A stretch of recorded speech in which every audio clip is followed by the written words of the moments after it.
The engine roared to life. $95,000 of green metal and precision engineering silent for 19 days, suddenly alive again in the middle of a Tennessee field. But the machine did not move.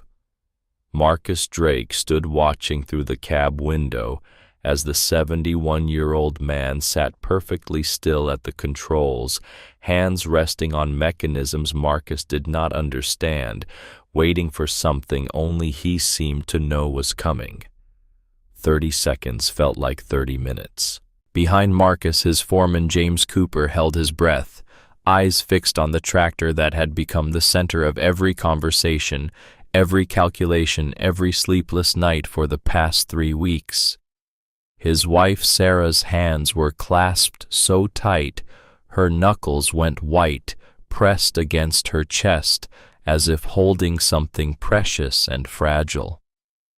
The ranch hands along the fence had already started turning away, shoulders slumping, done, watching another failure in a long sequence of expensive disappointments. But the old man in that cab did not move, did not lose his composure, did not reach for tools, or make excuses, or show any sign of the panic that had consumed everyone else who had tried to solve this problem.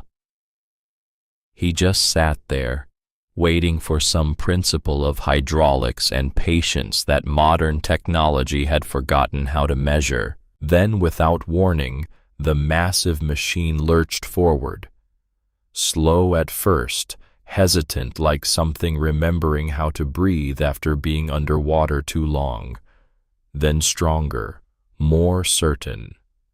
The rear tires, each one taller than a man, gripped Tennessee soil with the authority of proper function restored, and the tractor rolled across the field smooth and powerful, cutting clean tracks through earth that had been waiting like it had never been broken at all. What happened in those 30 seconds would change everything Marcus Drake believed about success, expertise, and where real knowledge actually lives. But to understand that moment, to truly comprehend the weight of what shifted in those silent seconds of waiting, you have to go back. Back to where this story really begins. Back to the morning when a 62-year-old man's entire system for navigating the world started to collapse and he did not even know it yet.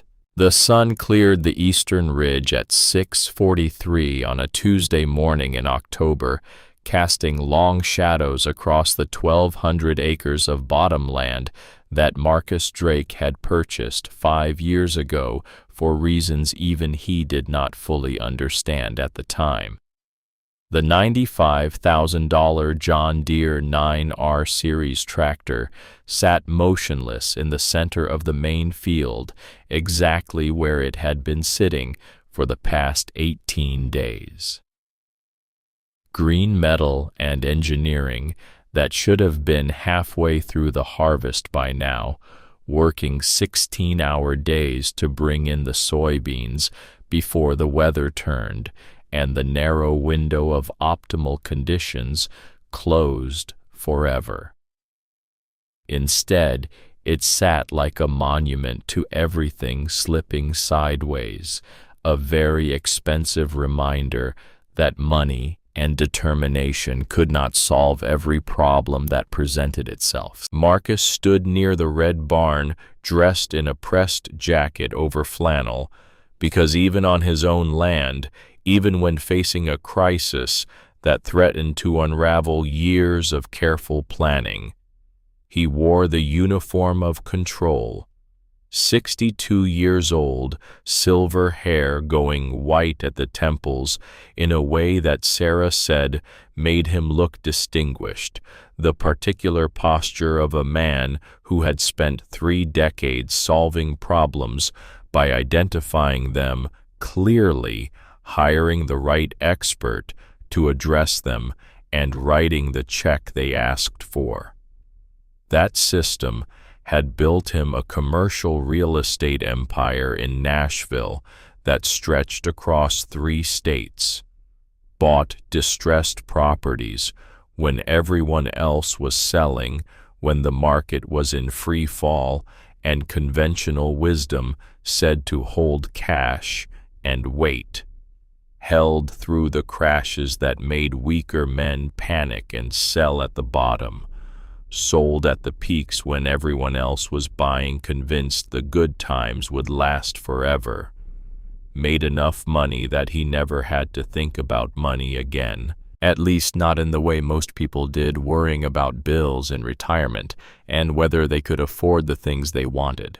Then 5 years ago he bought this land, not as a retirement dream, not as a hobby to fill the hours after the real work was done, not as a gentleman's farm where he could play at agriculture while the real farmers did the actual work, as a business, as proof that Marcus Drake could succeed in a world completely outside his expertise, that the principles he had used to build his real estate empire could translate to any industry if you were smart enough and determined enough and willing to pay for the best advice. The previous owner, a man named Henderson, who had worked this land for 40 years, had called it foolish.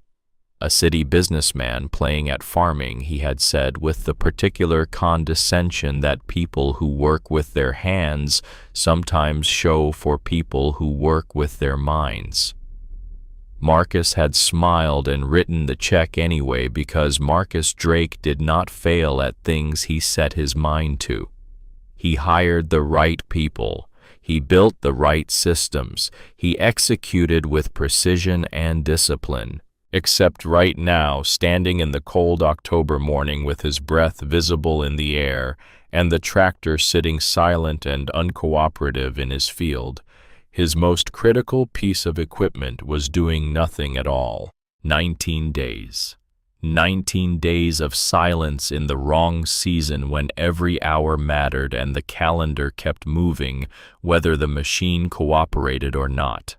The harvest window was closing with the inexorable certainty of weather patterns and crop maturation cycles that cared nothing for human schedules or financial obligations.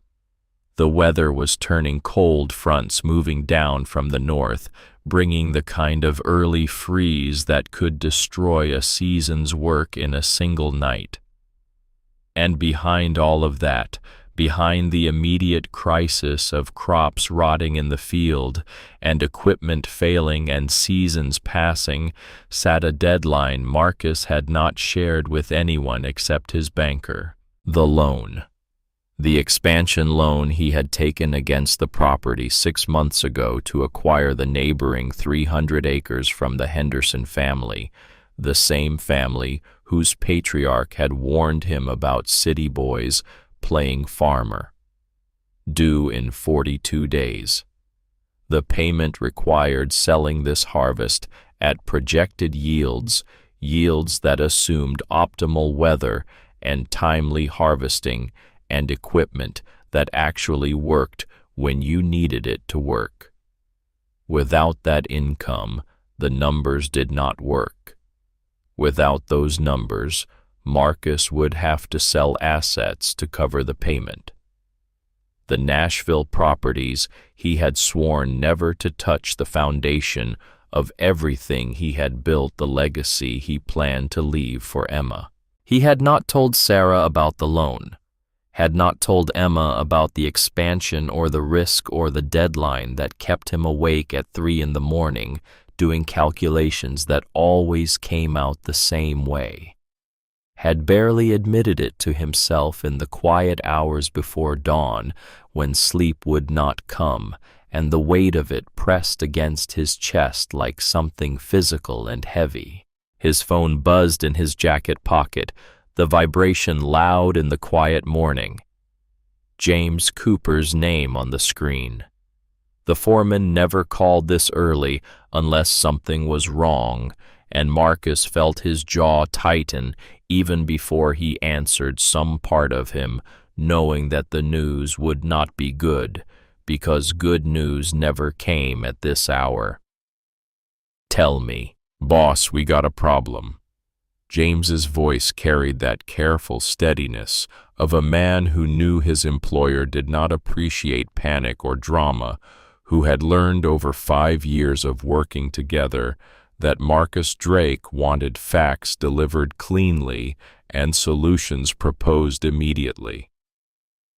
"The deer fired up about an hour ago. Ran smooth for maybe 90 seconds. Sounded perfect, actually. Then it just quit. Won't restart now. I've tried everything I know." Marcus closed his eyes, one hand gripping the barn door frame hard enough that the wood pressed lines into his palm. "I'm on my way." He ended the call and stood there for a moment, letting the cold October air fill his lungs, trying to find the calm center that had served him through 3 decades of business crises and market crashes and deals that went sideways. This was solvable. Everything was solvable. You just had to find the right person with the right expertise and pay them what they were worth. That was how the world worked. That was how Marcus Drake had won at everything else he had ever attempted. It would work here too. It had to.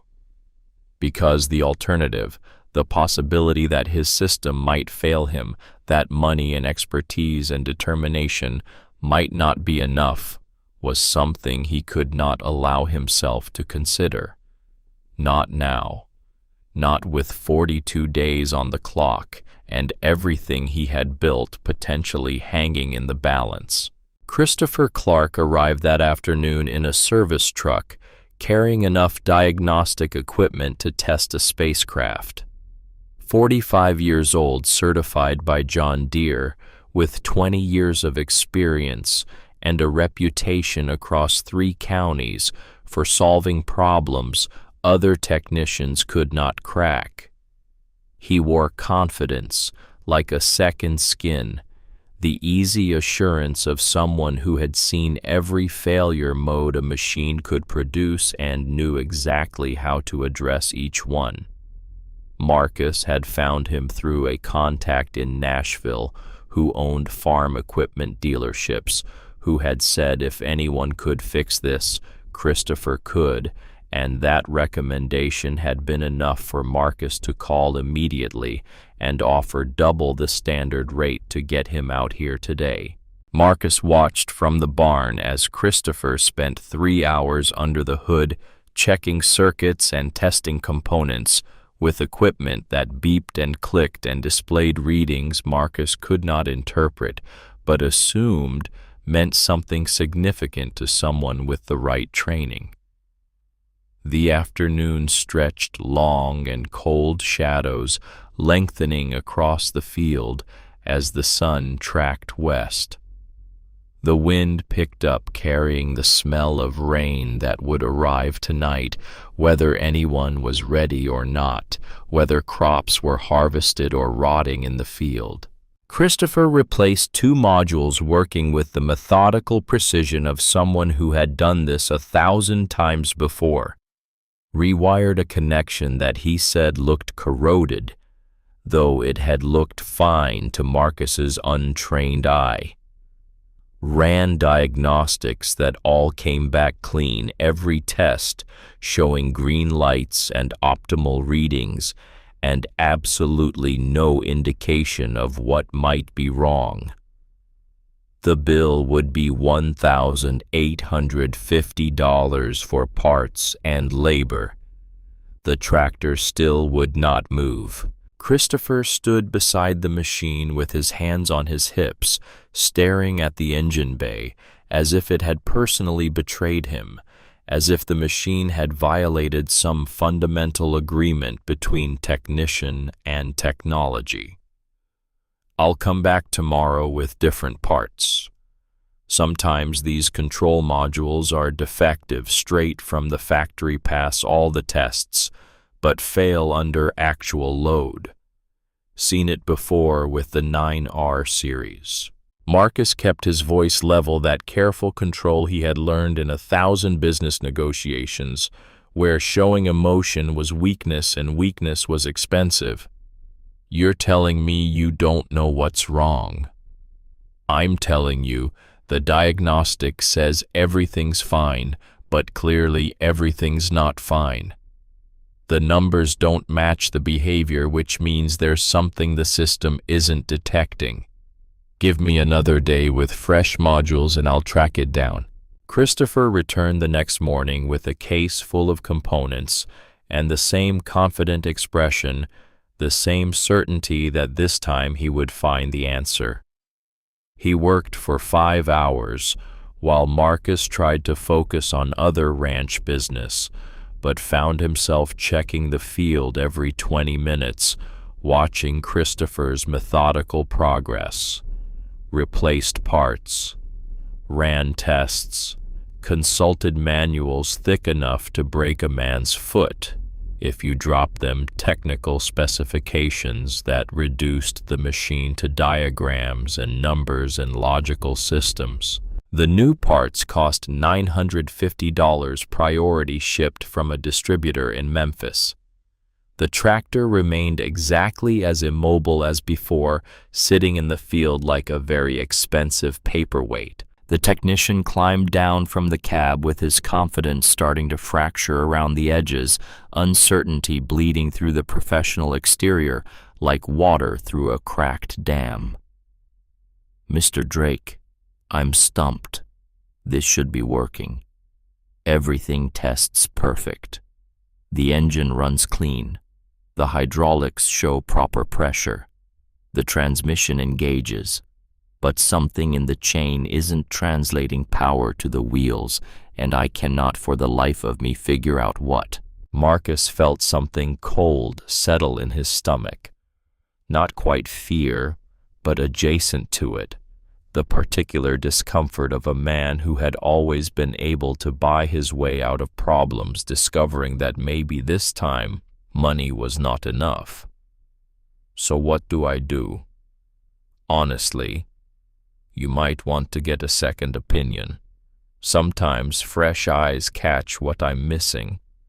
I've been staring at this thing so long I might be overlooking something obvious. Marcus wrote the check $2,800 for 2 days of failure and watched Christopher drive away with the same confidence he had arrived with, now replaced by the confusion of an expert encountering the limits of his expertise. The tractor sat silent. The clouds grew heavier. The harvest was now 5 days behind schedule and falling further back with every hour that passed, with every diagnostic that came back clean while the machine refused to move. That evening, Marcus sat at the kitchen table while Sarah moved through the familiar rhythm of making dinner, a routine they had performed together for 32 years of marriage. Cutting vegetables with the efficiency of long practice, setting water to boil for pasta. The house smelled like onions and garlic, and the particular comfort of home at the end of a difficult day, smells that normally would have relaxed Marcus, but tonight only reminded him of everything that was slipping out of his control. She did not ask about the tractor because she already knew from the set of his shoulders, from the way he held his coffee cup, from 32 years of reading his moods, what the answer would be. Their daughter Emma's face appeared on Marcus's phone screen during dinner, the video call interrupting the quiet meal. Cheerful and oblivious to the weight pressing down on her father's chest, calling from her apartment in Atlanta, where she worked in marketing for a firm that kept trying to promote her into management she did not want. "Dad, how's the harvest going?" Marcus forced a smile that did not reach his eyes. That probably did not fool Emma, but was the best he could manage under the circumstances. "Small hiccup, nothing serious. Just some equipment maintenance taking longer than expected." You look tired. Long day. How's work going? That campaign you were telling me about last week. Emma talked about her job, about a campaign she was managing for a major client, about the usual chaos of her professional life that seemed so distant from the immediate crisis of crops and machines and deadlines. Marcus half listened, making the appropriate sounds at the appropriate moments, while his mind circled back to the machine sitting dead in his field, to the loan payment in 40 days, to the reality that his system for solving problems was not working the way it always had before. When the call ended, Sarah put her hand on his across the table, her touch gentle but firm. You'll figure it out. Will I? You always do. You're the most resourceful person I know. But the words felt hollow, even as she spoke them, and Marcus could tell from her eyes that she knew it too. 3 days lost to a problem that should have been simple. 5 days total behind schedule. The problem no closer to solved. And in his head a countdown he could not stop, could not slow down, could not negotiate with the way he negotiated with people and markets and business problems. 39 days until the loan payment came due. 39 days to solve this harvest, the crops, sell them at the yields he had projected, and save everything he had built. Marcus went to bed past midnight after hours of staring at spreadsheets and weather forecasts and market prices, trying to find some combination of variables that made the numbers work, even if the harvest was delayed another week, another 2 weeks. But sleep would not come, his mind churning through scenarios and possibilities, and the uncomfortable recognition that maybe this time determination and money were not enough. Daniel Martinez came highly recommended from Memphis, a contact of a contact, who said if Christopher Clark could not fix it, Daniel could, that Daniel was the best diagnostic technician in the state. 38 years old with a master technician certification and equipment that made Christopher's setup look basic, like comparing a smartphone to a telegraph. He arrived on day 4, carrying confidence and the assurance of someone who had solved worse problems than this, who had seen machines fail in ways that defied logic and had still found the answers. He ran a complete diagnostic scan that took 2 hours and generated reports dense with technical language. Marcus pretended to understand, nodding at appropriate moments while Daniel pointed to graphs and numbers and explained what they meant in a way that assumed Marcus had more technical knowledge than he actually possessed. Hydraulic system failure, Daniel announced with the certainty of a doctor reading X-rays, his finger tracing lines on the diagnostic report. Specifically, you've got a pressure drop somewhere between the pump and the drive actuators. I can fix this. He ordered parts from a dealer 2 counties over, components with names Marcus did not recognize, technical specifications that meant nothing to him, but apparently meant everything to solving the problem. Priority shipping because every day mattered. The cost $3,200 just for parts, not including labor. Marcus signed off on the expense without hesitation, because this was what success cost, what solving problems required. Finding the right expert, trusting their judgment, paying what they asked. This was the system. This was how the world worked when you operated at a certain level. The parts arrived on schedule, delivered by a truck that seemed too large for the small boxes it carried. Daniel installed them with meticulous care, every connection checked twice, every seal properly torqued to manufacturer specifications, every step documented in a way that would have impressed any quality control inspector. He was methodical and professional and gave every impression of a man who knew exactly what he was doing, who had done this exact procedure dozens of times before. When he finished, he ran the diagnostic again, waiting for the confirmation that the repair had worked. All systems showed green. Every test came back optimal. The pressure readings were exactly where they should be. He climbed into the cab with the air of a man who had earned his confidence through years of successful repairs, who had every reason to believe this time would be no different. Started the engine, which turned over immediately, that deep rumble of a diesel firing on all cylinders. Nothing changed. The tractor sat perfectly still, engine running strong systems, showing optimal across the board, but absolutely no movement in the drivetrain, no power transferring to the wheels, no response to the controls that should have sent this machine rolling across the field. Daniel climbed down, confusion replacing confidence, and ran the scan a third time looking for what he had missed. Convinced that something in the installation must have been wrong, even though he had checked everything twice, had followed the procedure exactly. The diagnostic came back clean again, perfect readings, optimal function, everything working exactly as it should, except for the fundamental reality that the machine would not move. Marcus stood with his arms crossed, the cold wind cutting through his jacket, watching the third expert in 6 days struggle with a problem that should have been simple. Explain it to me. The parts are all new, installed correctly. The pressure's reading correct across all sensors.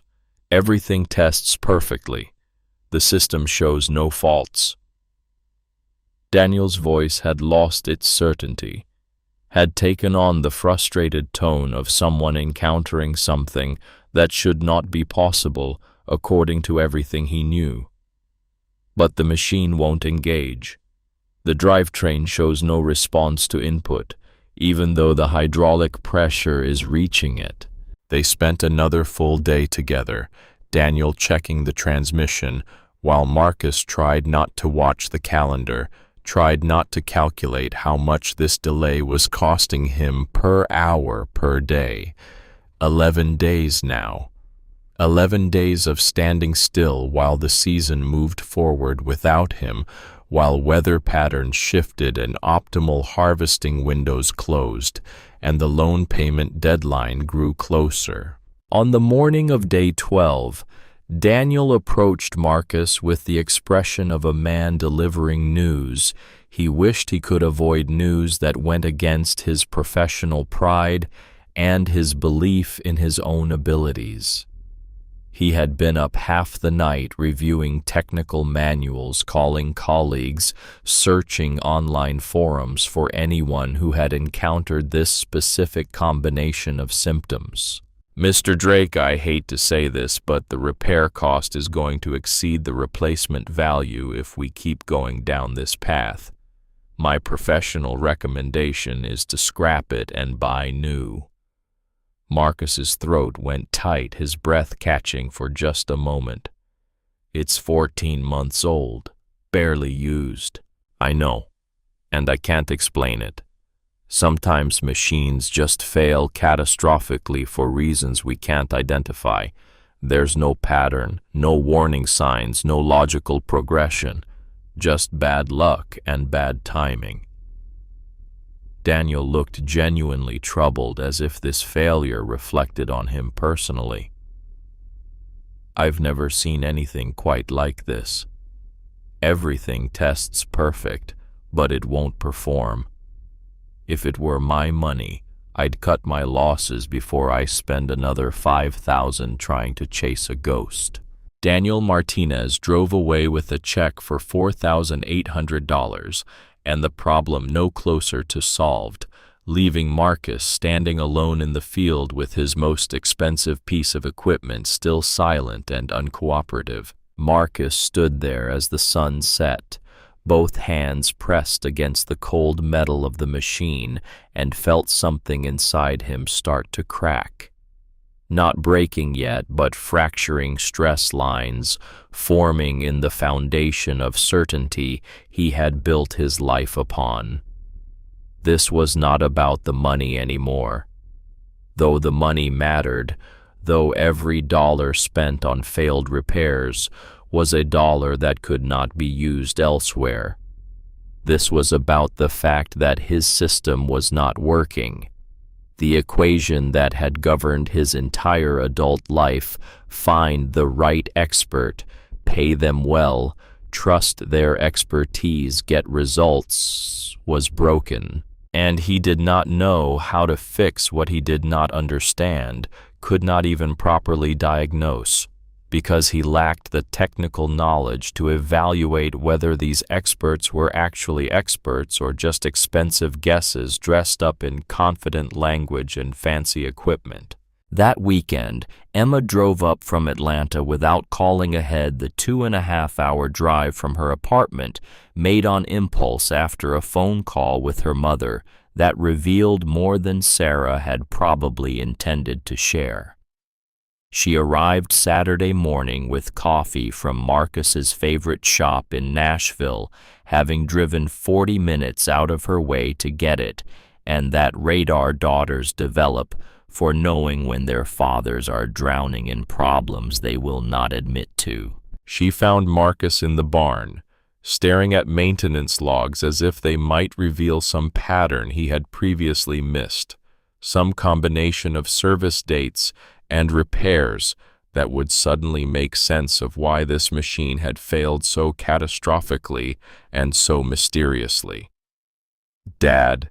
He looked up from the logs, trying to arrange his face into something resembling confidence, the mask he usually wore so easily, but now felt heavy and ill-fitting.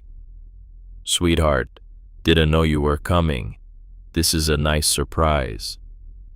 Mom called me." She said it gently but directly, not willing to pretend this was a casual visit when they both knew better. Of course she had. Sarah had probably been more worried than she let on, had probably seen deeper into Marcus's crisis than he realized, had probably called Emma out of concern that went beyond a broken tractor. Emma sat down on a hay bale and waited with that particular kind of patience that made people confess things they had planned to keep hidden.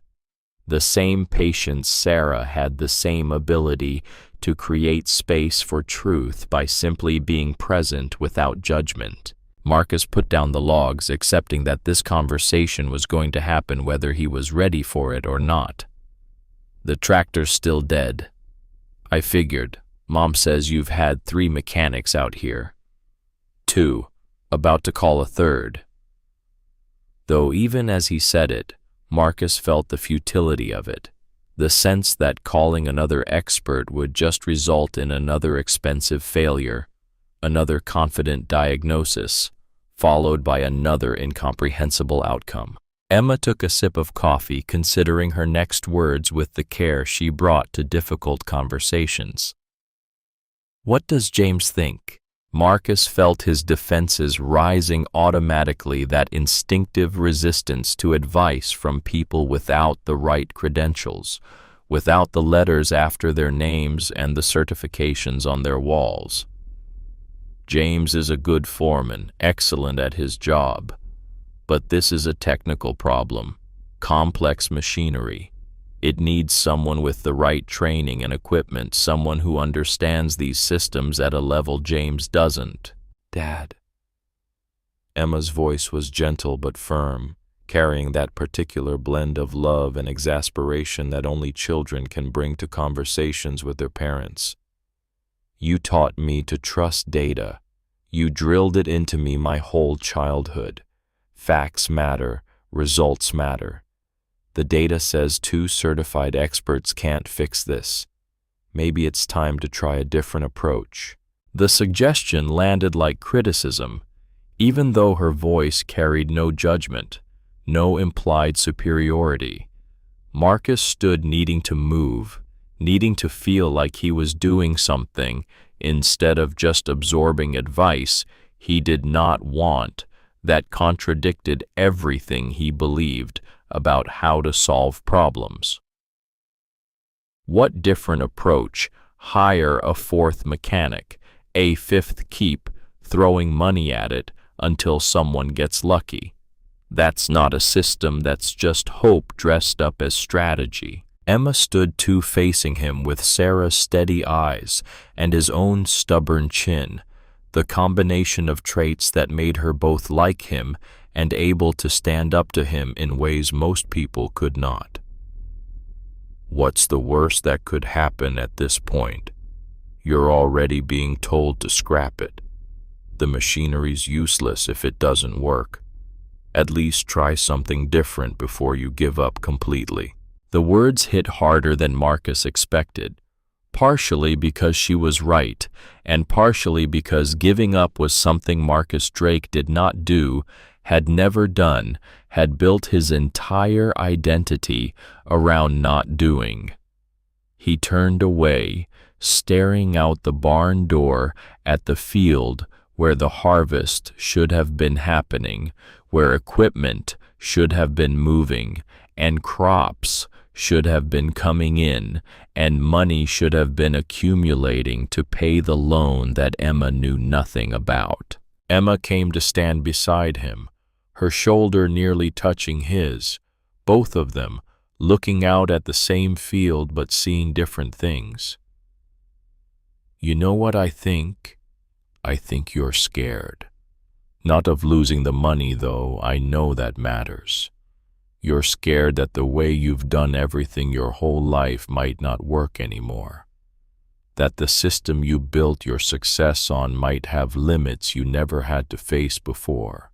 Marcus's jaw clenched, muscles working beneath the skin, but he did not argue because the statement was too close to truth, too accurate to dismiss with platitudes or deflection. Emma put her hand on his arm, her touch gentle. Sometimes the answer's not in the obvious place, Dad. Sometimes you have to look where it's uncomfortable, where it challenges what you believe about how things should work. She stayed through lunch talking with Sarah about Atlanta and work and life, carefully avoiding the subject of the tractor, except in the most general terms, giving Marcus space to think without pressure. When she left that afternoon, Marcus stood on the porch, watching her drive away, watching until her car disappeared down the long gravel drive. The seed she had planted began very slowly to take root. What Marcus did not know yet, what he could not have known standing there on his porch with 31 days left until the loan payment came due and his entire system for solving problems collapsing around him, was that the answer he needed was already waiting 12 miles down County Road 7. It had been waiting the whole time, patient and certain, in the hands of a man who understood machines in ways that had nothing to do with computers or certifications or expensive diagnostic equipment.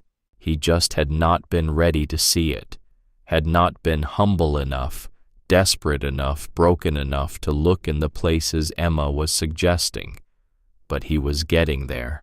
Patricia Anderson cost $500 just to show up, her consultation fee non-negotiable and worth it according to everyone Marcus had spoken to, but her reputation was ironclad across 4 states. If Patricia could not fix it, it could not be fixed. That was what people said, what the online reviews claimed, what his contacts in Nashville swore was true. 50 years old independent specialist, 25 years of experience. that showed in the methodical way she approached every problem, in the way she asked questions before even looking at the machine. Marcus called her on Monday morning, day 12, with the kind of desperation he had spent his entire life avoiding the admission of weakness he had always viewed as failure. She arrived that afternoon with a tablet computer and diagnostic software that made Daniel Martinez's equipment look like toys, like relics from an earlier era of technology. The software alone had cost $15,000 according to her website, constantly updated with manufacturer data and failure mode databases and AI-assisted pattern recognition. Marcus stood back and let her work, no longer trusting his own judgment about who could solve this, no longer confident that his ability to identify expertise was as reliable as he had always believed. Patricia spent 5 hours checking every system with a thoroughness that bordered on obsessive, cross-referencing data from one sensor against readings from another, running tests that generated reports thick enough to bind into a book, comprehensive enough to satisfy any engineering review. She checked the electrical system for shorts and weak connections, the hydraulic system for leaks and pressure inconsistencies, the transmission for gear wear and alignment issues, the computer systems for corrupted code and faulty sensors. Every single test came back clean, showed optimal function, revealed absolutely nothing wrong with any component or subsystem. She stood beside the tractor as the sun began to set, staring at her tablet screen with an expression Marcus could not quite read. Something between confusion and professional curiosity, as if the machine had presented her with a puzzle she found intellectually interesting, even as it defied solution. "Mr. Drake." She did not look up from the screen, her eyes scanning data streams and comparison charts. "Technically, according to every measurement I can take, this machine should be running perfectly. But it's not. No, it's not." She finally looked up, meeting his eyes directly. "And I can't tell you why based on what my equipment can detect."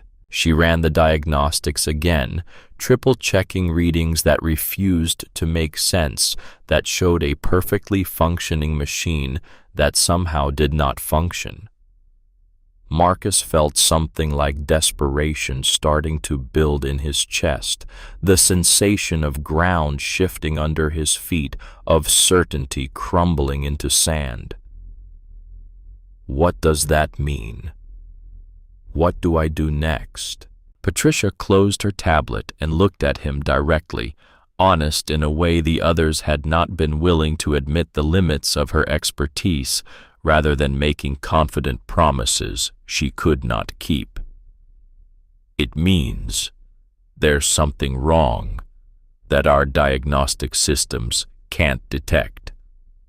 Either it's buried so deep in the architecture that we'd have to dismantle the entire machine component by component, which would cost more than buying new, or it's something so simple, so basic that we're all missing it because we're looking for complex failures that match our complex tools." She paused, choosing her next words carefully. "In my experience, when you get this combination of symptoms, perfect diagnostics with failed performance, the problem is usually in a place nobody thinks to check. A mechanical failure so fundamental that it predates electronic monitoring. But I don't know what that place is in this case. I'm sorry." She refused to charge for the diagnostic time beyond the initial consultation fee, a gesture of professional integrity that somehow made Marcus feel worse rather than better. The privilege of hearing an expert admit defeat cost him $500. Patricia Anderson drove away, and Marcus stood in the gathering darkness, watching her taillights disappear down the county road, watching the last of the daylight fade from the western sky. 14 days. $7,600 spent. 3 certified professionals with decades of combined experience in equipment designed to diagnose problems a human could never detect on their own. And not one of them could tell him what was wrong, what to fix, how to move forward. Marcus walked to the center of the field where the tractor sat, the ground soft beneath his feet from recent rain. He put both hands on the cold metal and felt the first real crack in his composure, felt the careful control he had maintained for 3 decades start to fracture. This was not about the money anymore, though $7,600 was not nothing even for a man with resources. It was not even about the harvest, though. Every day of delay cost him thousands in lost revenue and increased risk. This was about the fact that he could not fix this problem by doing what he had always done. The equation that had governed his entire adult life, the formula he had relied on through every challenge and crisis, was broken. Find the best expert available. Pay them what they ask. Trust their expertise. Get results. Except the results were not coming. The experts were failing. And Marcus did not know what came next because he had never had to think about what came next, had never encountered a problem that resisted this approach. And he did not know what came after, what alternative approach existed, how to navigate a world where money and credentials did not guarantee solutions. That night, Marcus could not sleep. He got up at 2 in the morning and stood at the bedroom window looking out at nothing, his reflection ghostly in the dark glass. Sarah woke when she felt him leave the bed, that married person awareness of absence, even in sleep. Talk to me. Marcus's shoulders sagged, the careful posture of control finally giving way to exhaustion and fear and confusion. What if they're all wrong? What if I'm approaching this completely wrong? What if the problem isn't the machine at all, but the way I'm trying to fix it? Sarah came to stand beside him, her hand finding his in the darkness, her fingers warm against his cold ones. What does James think? James manages the farm. The defensive response came automatically, that instinctive protection of his worldview. This needs an expert with specialized knowledge. James has been around machines his whole life. His father was a mechanic. He grew up fixing equipment. Marcus pulled his hand away, that reflexive rejection of advice that contradicted his system. This is a $95,000 piece of equipment with computerized systems and hydraulics that require specific technical knowledge. It needs someone with the right certifications, the right tools, the right training. Sarah was quiet for a moment, choosing her words carefully, knowing that what she said next would either reach him or drive him further into his defensive shell. And how's that working for you? The question hung in the dark room, unanswerable and sharp, cutting through his defenses with the precision of truth spoken in love. Marcus went back to bed but did not sleep, his mind churning through the implications of Sarah's question. In the morning, he looked older than he had the day before. His reflection in the bathroom mirror, showing a man being slowly dismantled by something he could not control, could not buy his way out of, could not solve through the application of will and resources. 29 days until the loan payment. The clock kept ticking whether he found an answer or not.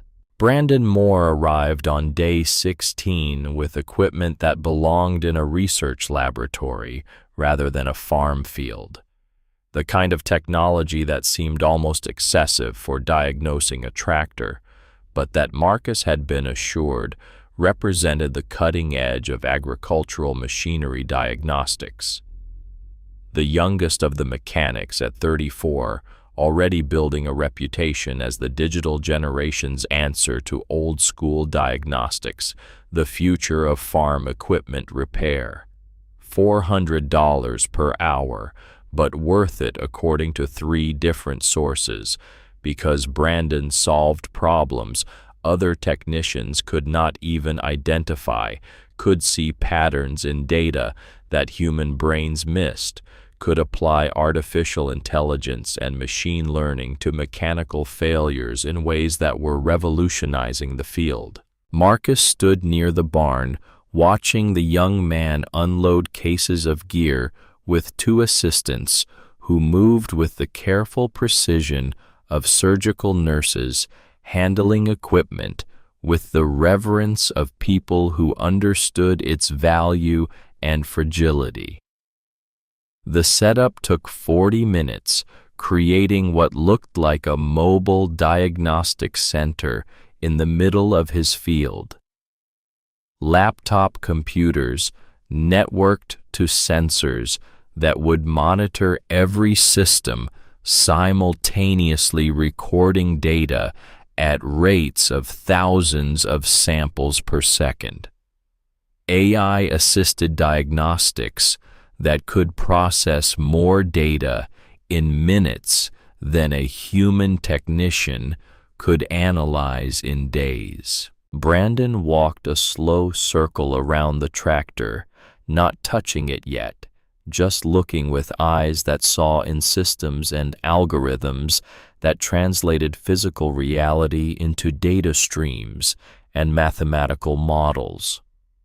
His confidence bordered on arrogance, the certainty of someone young enough to believe they were smarter than everyone who came before, that new tools and new approaches made old knowledge obsolete. But Marcus was past caring about personalities, past caring about whether he liked the people he hired. He needed answers, not bedside manner. "Let's see what the old guys missed." The comment landed like a small insult to the 3 professionals who had failed before him, but Brandon either did not notice or did not care. He plugged his equipment into access ports Marcus had not known existed, connection points that required special adapters and diagnostic modes that were not documented in the standard manuals. 3 hours passed. The wind shifted direction, bringing the smell of distant rain, that particular scent that farmers learn to recognize, that signals weather changes and shifting conditions. Brandon's assistants rotated through breaks, taking turns monitoring the data streams, while the boss analyzed results and ran additional tests based on what the algorithm suggested. James appeared around noon with coffee. Nobody drank, standing at a respectful distance while the young technician worked, watching the process with the quiet skepticism of someone who had seen problems that computers could not solve. Sarah came down from the house mid-afternoon, bringing water bottles and sandwiches nobody had asked for, but that she knew would be needed, bringing the kind of care that went beyond the immediate crisis to the basic human needs everyone was ignoring in pursuit of solutions. When Brandon finally straightened his back and rubbed his eyes, Marcus felt his stomach tighten in anticipation, felt hope and dread mixing together in equal measure. The young man pulled Patricia Anderson's reports from his bag, the comprehensive diagnostics she had run, cross-referenced them with Christopher Clark's notes from day 2. compared both to Daniel Martinez's findings from the hydraulic analysis.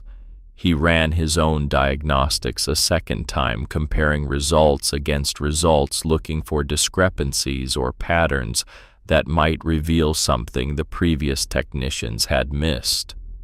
Then a third time, because the consistency of the results bothered him in a way he could not quite articulate.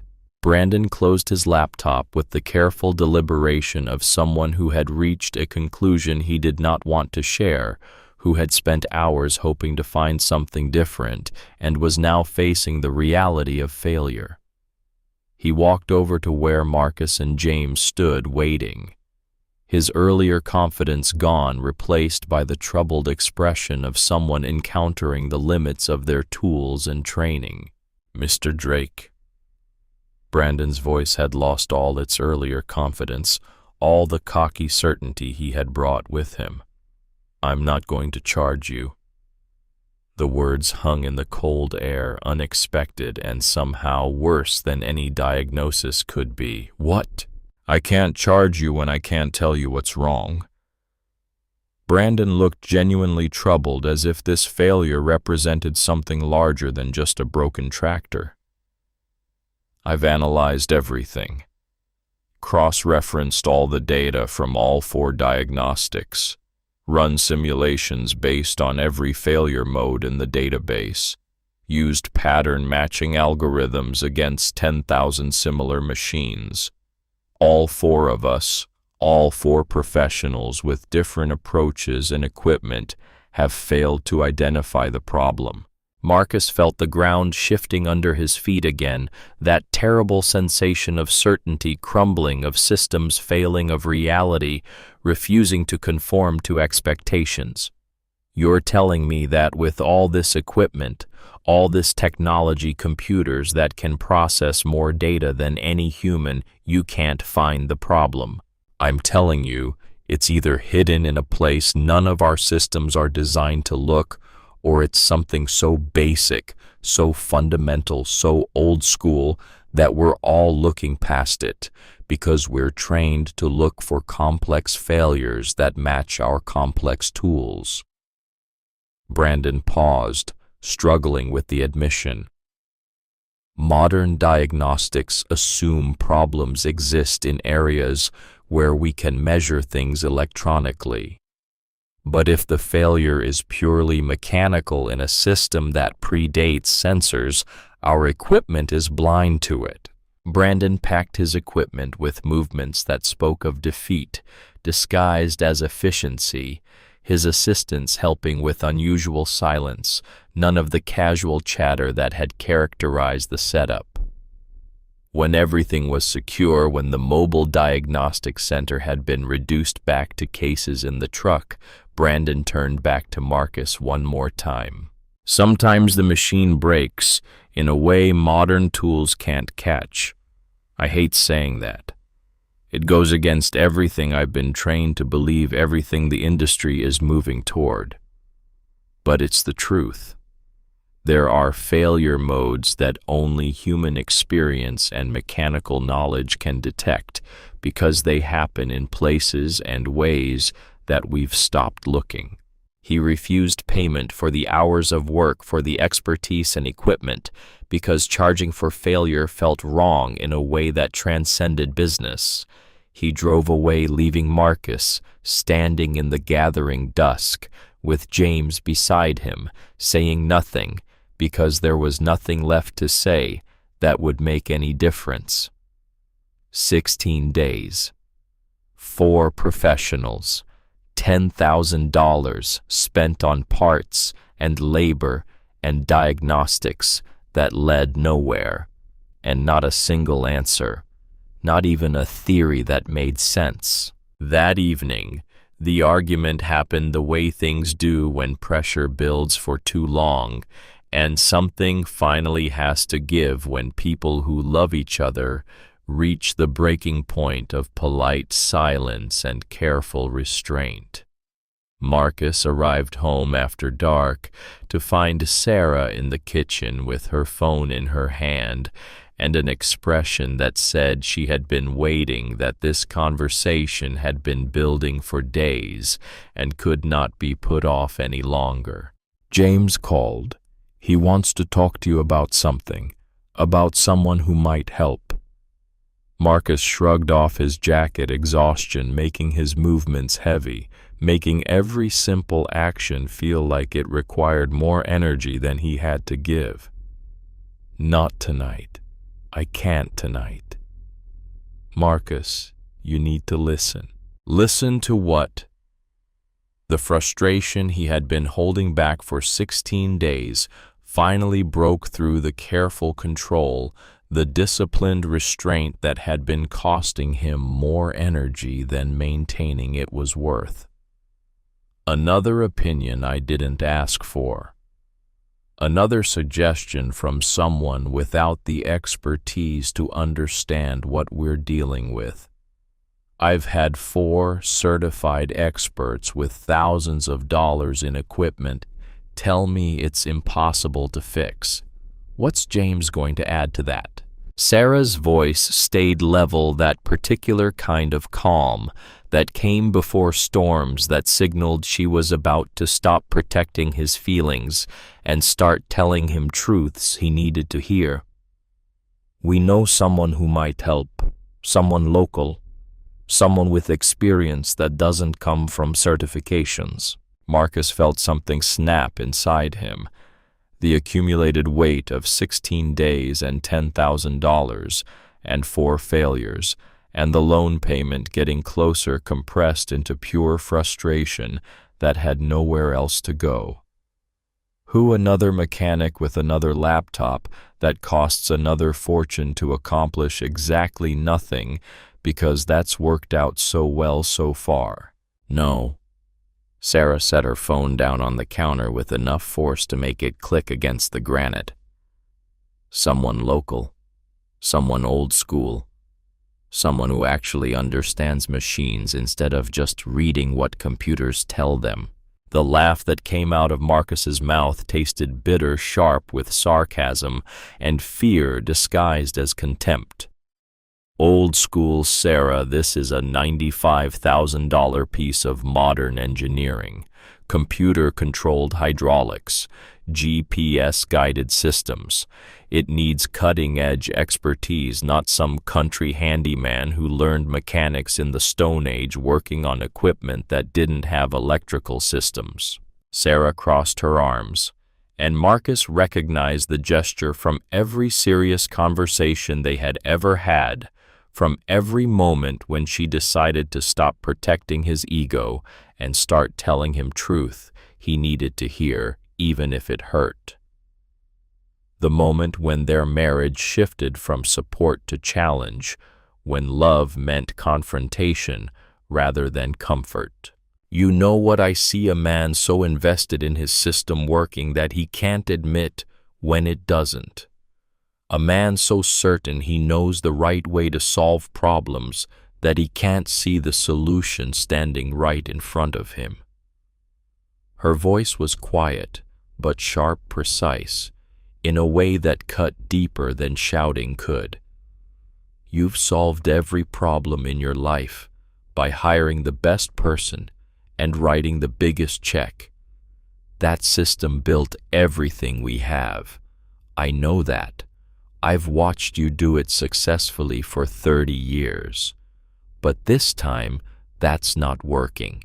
And instead of trying something different, you're just throwing more money at the same failed approach, expecting different results. What else am I supposed to do?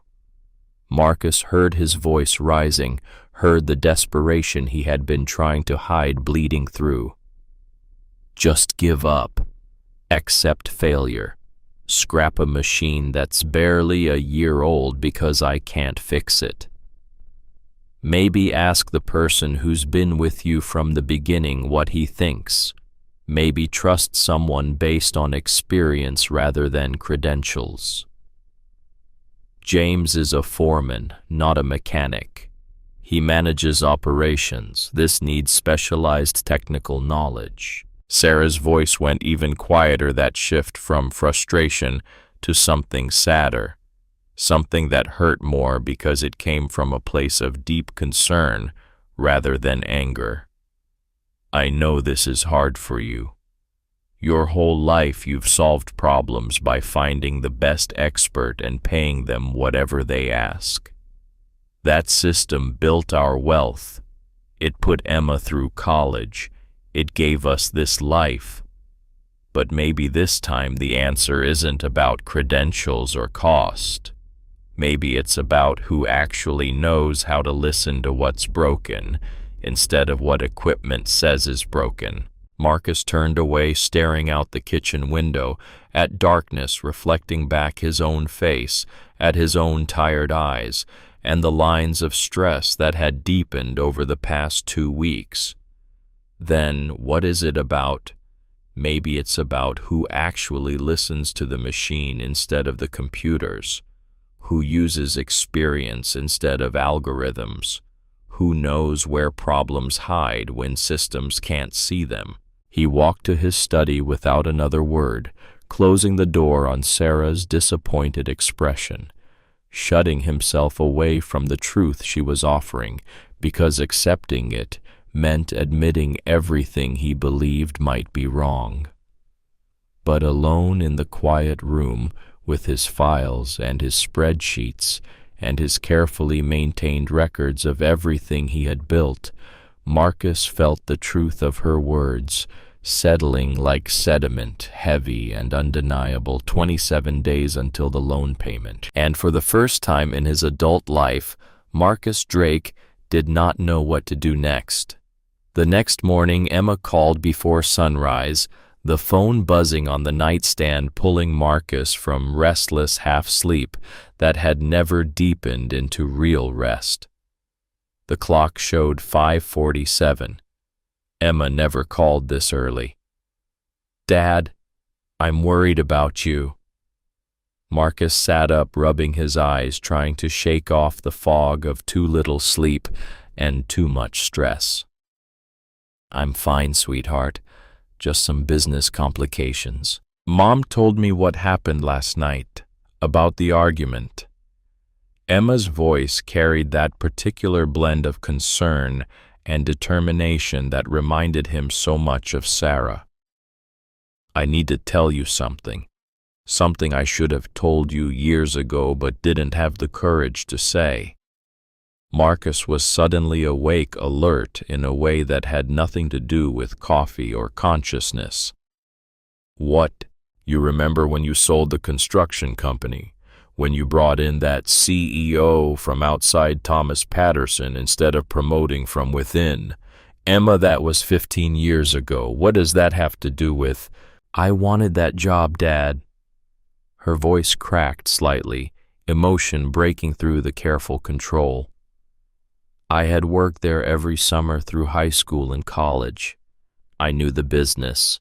I understood the client relationships. I had ideas about how to expand into residential renovation. But you never asked me. You never even considered it. You just assumed you needed someone with an MBA from a top school and 20 years of experience leading large teams."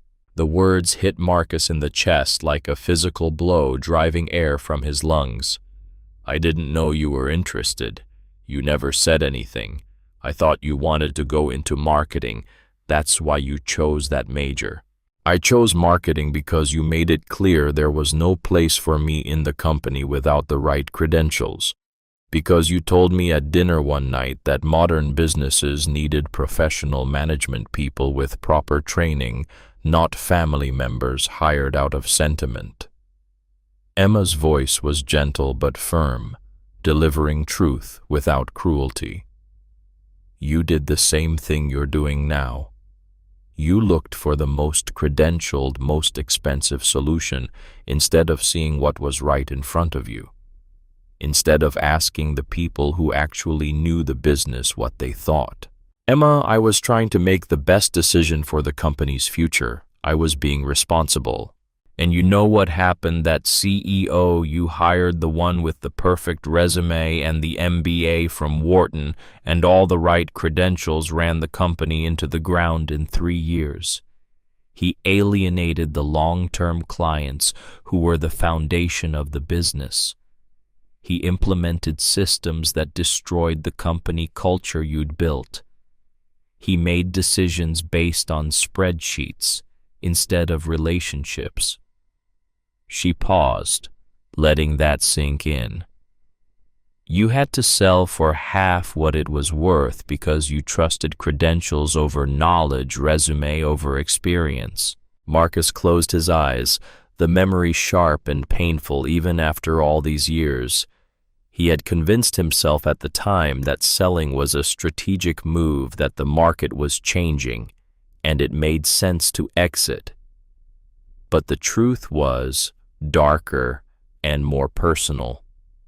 Thomas Patterson had made catastrophic decisions, had ignored advice from people who had been with the company for decades, had believed his Ivy League education made him smarter than people who had built their knowledge through years of actual work. Within 18 months, the operation was bleeding money, and client relationships Marcus had nurtured for years were dissolving.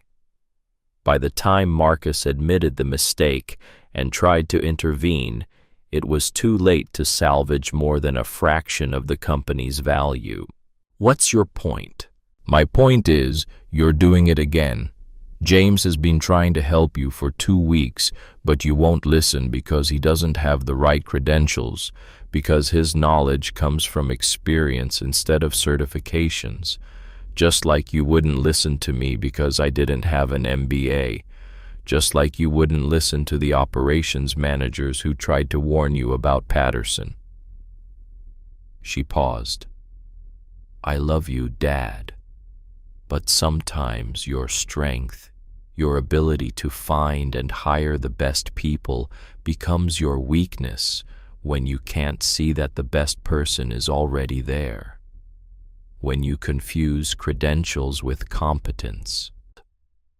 After she hung up, Marcus sat in the dark bedroom with the phone in his hand and 26 days on the clock, Emma's words echoing in a way that made sleep impossible even if his body was screaming for it. Sarah's voice came soft from beside him, proving she had been awake the whole time listening. She's right, you know. Marcus did not answer. Could not answer. Because he knew they were both right, and admitting it meant admitting his entire system for navigating the world might be fundamentally flawed. That the approach he had relied on for 3 decades, that had built his wealth and his reputation and his sense of self, was not universal. That there were problems it could not solve, situations where it made things worse instead of better, and that was a truth he was not sure he could bear. But as the sun came up and the 26th day of this crisis began, Marcus Drake was finally broken enough, desperate enough, humble enough to consider that maybe, just maybe, he needed to try something different. Tuesday morning, day 18. James Cooper found Marcus in the barn at first light before the official start of the workday, before the ranch came fully to life with activity and responsibility. The foreman had the expression of a man who had made a decision and intended to see it through regardless of the reception it received. "Boss, we need to talk." Marcus looked up from the maintenance logs he had been studying for the 100th time, as if staring at records of past successful repairs would somehow reveal the answer to the current failure. "James, if this is about—" "It is, and you're going to listen." James's voice was firm but respectful, that particular combination of deference and determination. "I know someone. His name is Thomas Wright. Lives about 12 miles down County Road 7. He's 71 years old. No fancy certifications. No laptop. No diagnostic equipment. Just a toolbox and 57 years of experience that 4 experts with every advantage couldn't match. Marcus set down the logs, feeling something shift inside him. Some resistance giving way under the accumulated weight of failure and desperation, and the words from Emma and Sarah that he could not unhear. You want me to call a 71-year-old man after 4 certified professionals with tens of thousands of dollars in equipment said it's impossible? Yes, sir, I do. Why?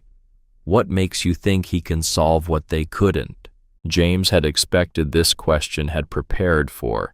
It had practiced his answer during the drive to work, but still needed a moment to make sure he got the words exactly right to convey what he knew in a way that Marcus might finally be ready to hear. Because Thomas Wright taught me everything I know about machines. He used to be the lead engineer at Caterpillar's Tennessee plant, designed hydraulic systems for 30 years before he retired, holds patents on hydraulic valve assemblies that are still in use today. He doesn't advertise because he doesn't need to. When the old farmers around here have a problem nobody else can solve, when their regular mechanics give up, when the dealers can't help them, they call Thomas, and Thomas fixes it. Marcus's expression shifted, surprise breaking through the defensive armor, the assumptions about what old school meant. He was an engineer, a designer, one of the best in the industry. Caterpillar offered him a vice president position to stay when he wanted to retire. Turned it down because he said management meant meetings instead of machines. James paused. Then he retired and decided he'd rather fix equipment than design it. Said there was something honest about taking a broken thing and making it work again with your own hands. About solving real problems for real people instead of abstract engineering challenges. Marcus looked past James toward the field where the tractor sat, that green monument to his own limitations and failed assumptions, then back. His voice was quieter now, less defensive.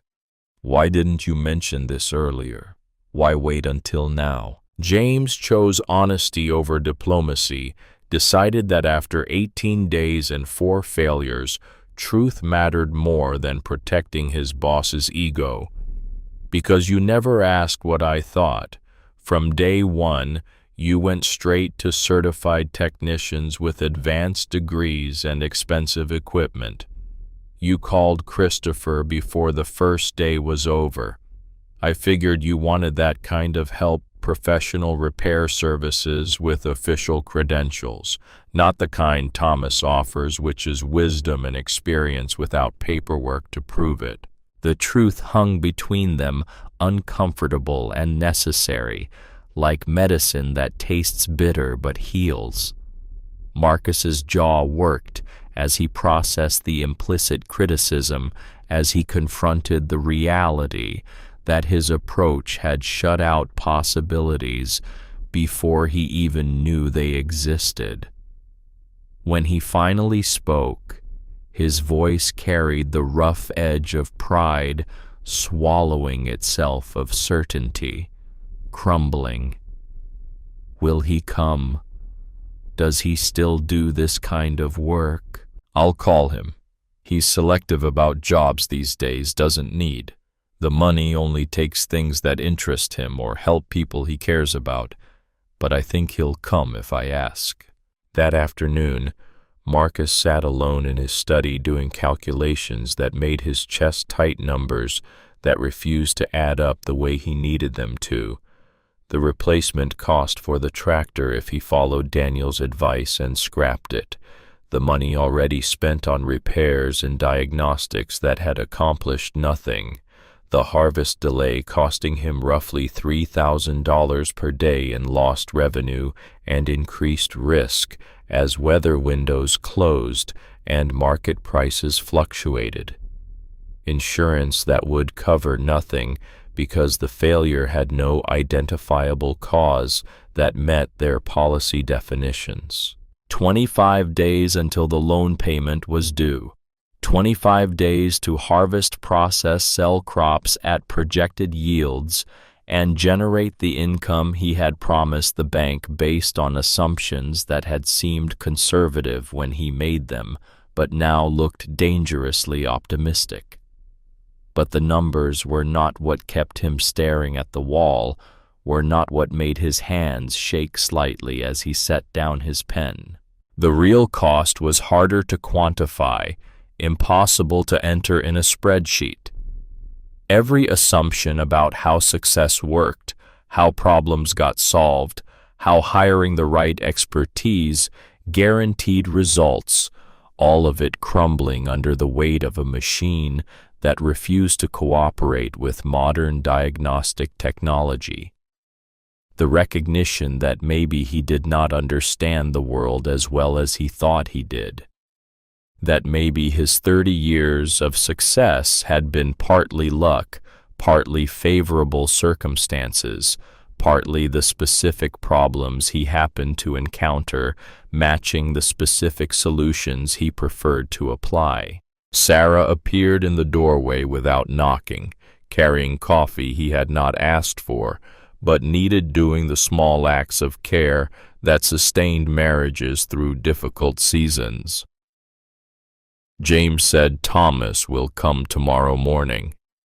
Marcus took the cup, wrapping his hands around the warmth, using the simple physical sensation to anchor himself. I didn't say yes yet. I didn't authorize it. Sarah sat in the chair across from his desk, the movement casual, but her eyes serious, carrying 32 years of knowing him better than he knew himself. Then I'll say it. Yes. Tell James yes. Stop fighting this. Sarah, I don't even know this person. I'm supposed to trust some 71-year-old mechanic based on James's recommendation after 4 actual experts failed. You trusted 4 strangers based on credentials and online reviews. Why not trust one person based on the recommendation of someone who's worked for you faithfully for 5 years, who's never given you bad advice, who actually knows the man he's recommending?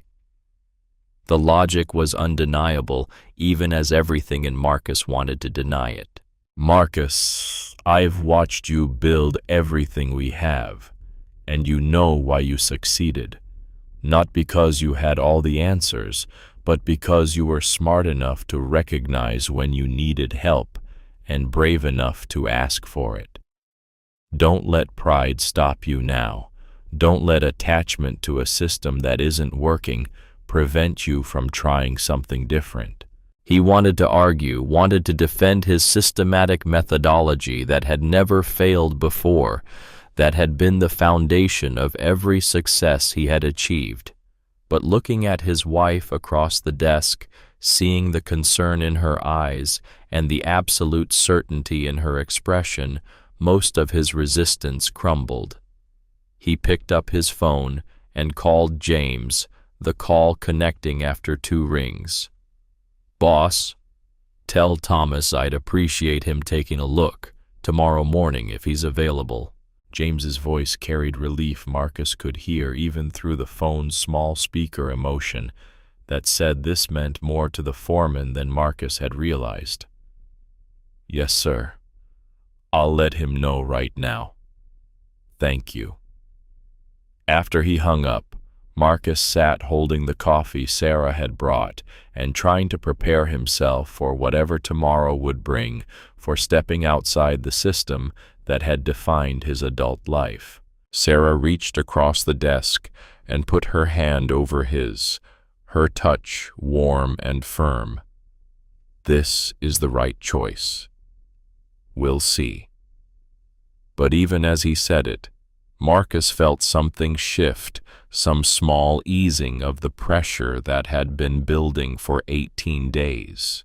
That night, he barely slept, mind-churning through scenarios and possibilities, and the uncomfortable recognition that he was about to trust his $95,000 problem to someone he had never met, based solely on James's word and his own desperate need for a different approach.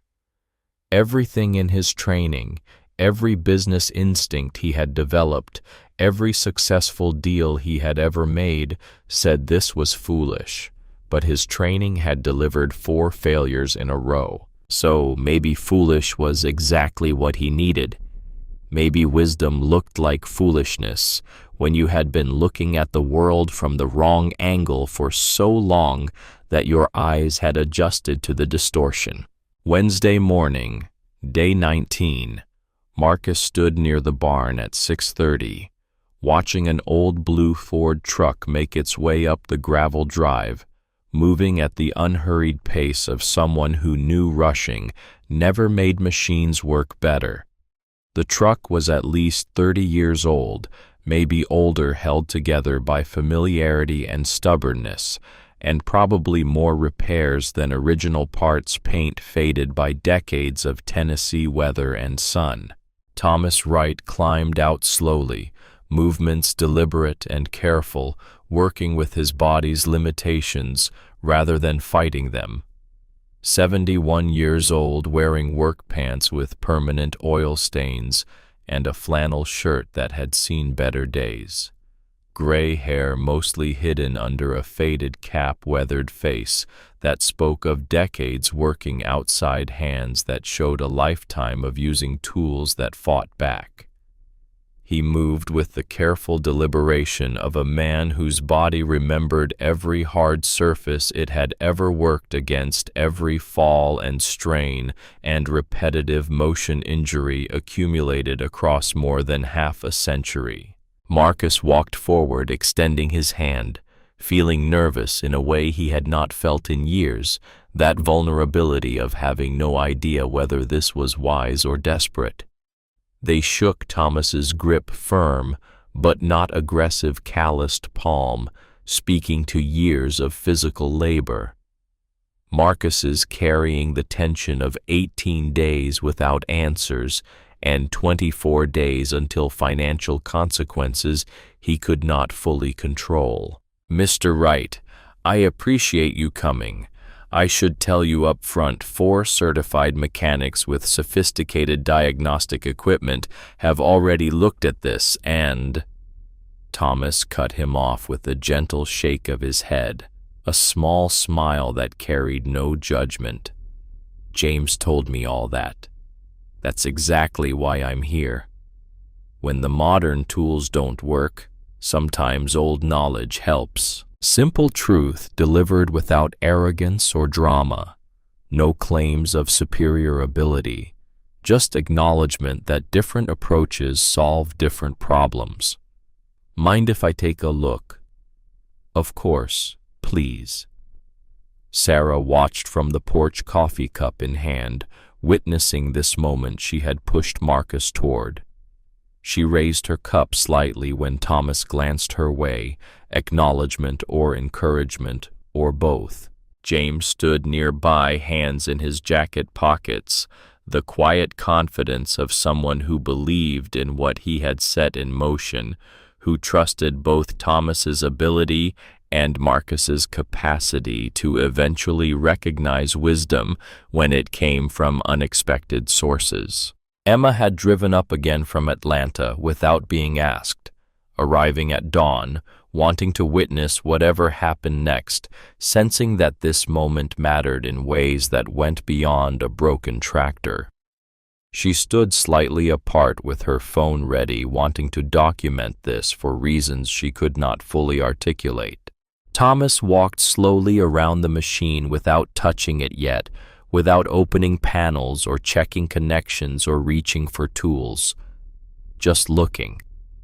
Not performance, not showmanship, not the confident swagger of experts claiming to know what was wrong before they examined anything. Just the process he had followed for 57 years, whenever confronted with something broken, the discipline of observation before action. The tractor was clean, well maintained. No obvious signs of abuse or neglect, no oil leaks or cracked hoses or visible damage that would explain catastrophic failure. He crouched at the front axle, ignoring the protest from his knees that probably hurt every morning, that probably made getting out of bed an act of will, and stayed there 2 full minutes, studying the undercarriage. Dirt patterns told stories. If you knew their language, revealed how machines moved and stressed and carried weight. Marcus stood 15 feet away with his arms crossed, trying not to watch, but unable to look away, trying not to hope, but unable to suppress it completely. Sarah appeared beside Thomas with a bottle of water, kindness without condescension. "Take your time.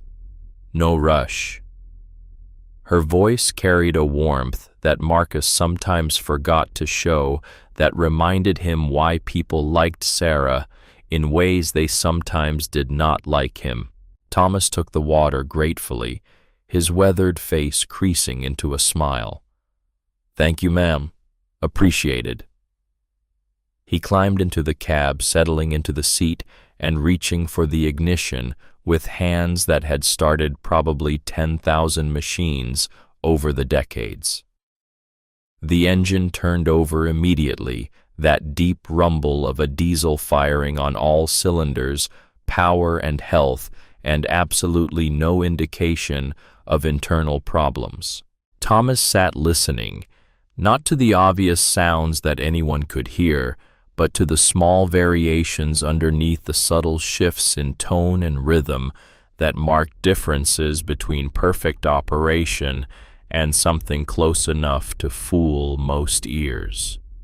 5 minutes with his eyes closed, one hand on the wheel, the other on the control panel, feeling vibrations through metal and plastic, sensing what could not be measured with instruments. The machine was trying to tell him something, sending signals through sound and vibration and response patterns. The message was just buried under layers of apparently correct function hidden beneath systems that all tested optimal. He cut the engine and climbed down, pulling a manual pressure gauge from his toolbox, old-school equipment that required no batteries, that had been measuring hydraulic pressure since before electronic sensors existed, that was simple enough that failure modes were obvious and calibration was visual. Connected it to the main hydraulic line and access port that required knowing where to look because it was not prominently labeled. Fired the engine again briefly, just long enough to get a reading. The pressure came back exactly where it should be, the needle steady in the green zone. Clean. Correct. No fault visible in the primary system. Perfect function according to the only measurement most mechanics would bother taking. Thomas stood beside the machine with one hand resting lightly on the rear panel, not confused exactly, but concentrating in a way that required silence and space, that resisted interruption because the next thought might be the one that mattered. Something here was not adding up. The diagnostic said one thing, 4 different diagnostics from 4 different systems, all saying the same thing. But the machine's behavior said another. And after 57 years, Thomas had learned to trust behavior over data, to believe what machines did rather than what instruments claimed they were doing.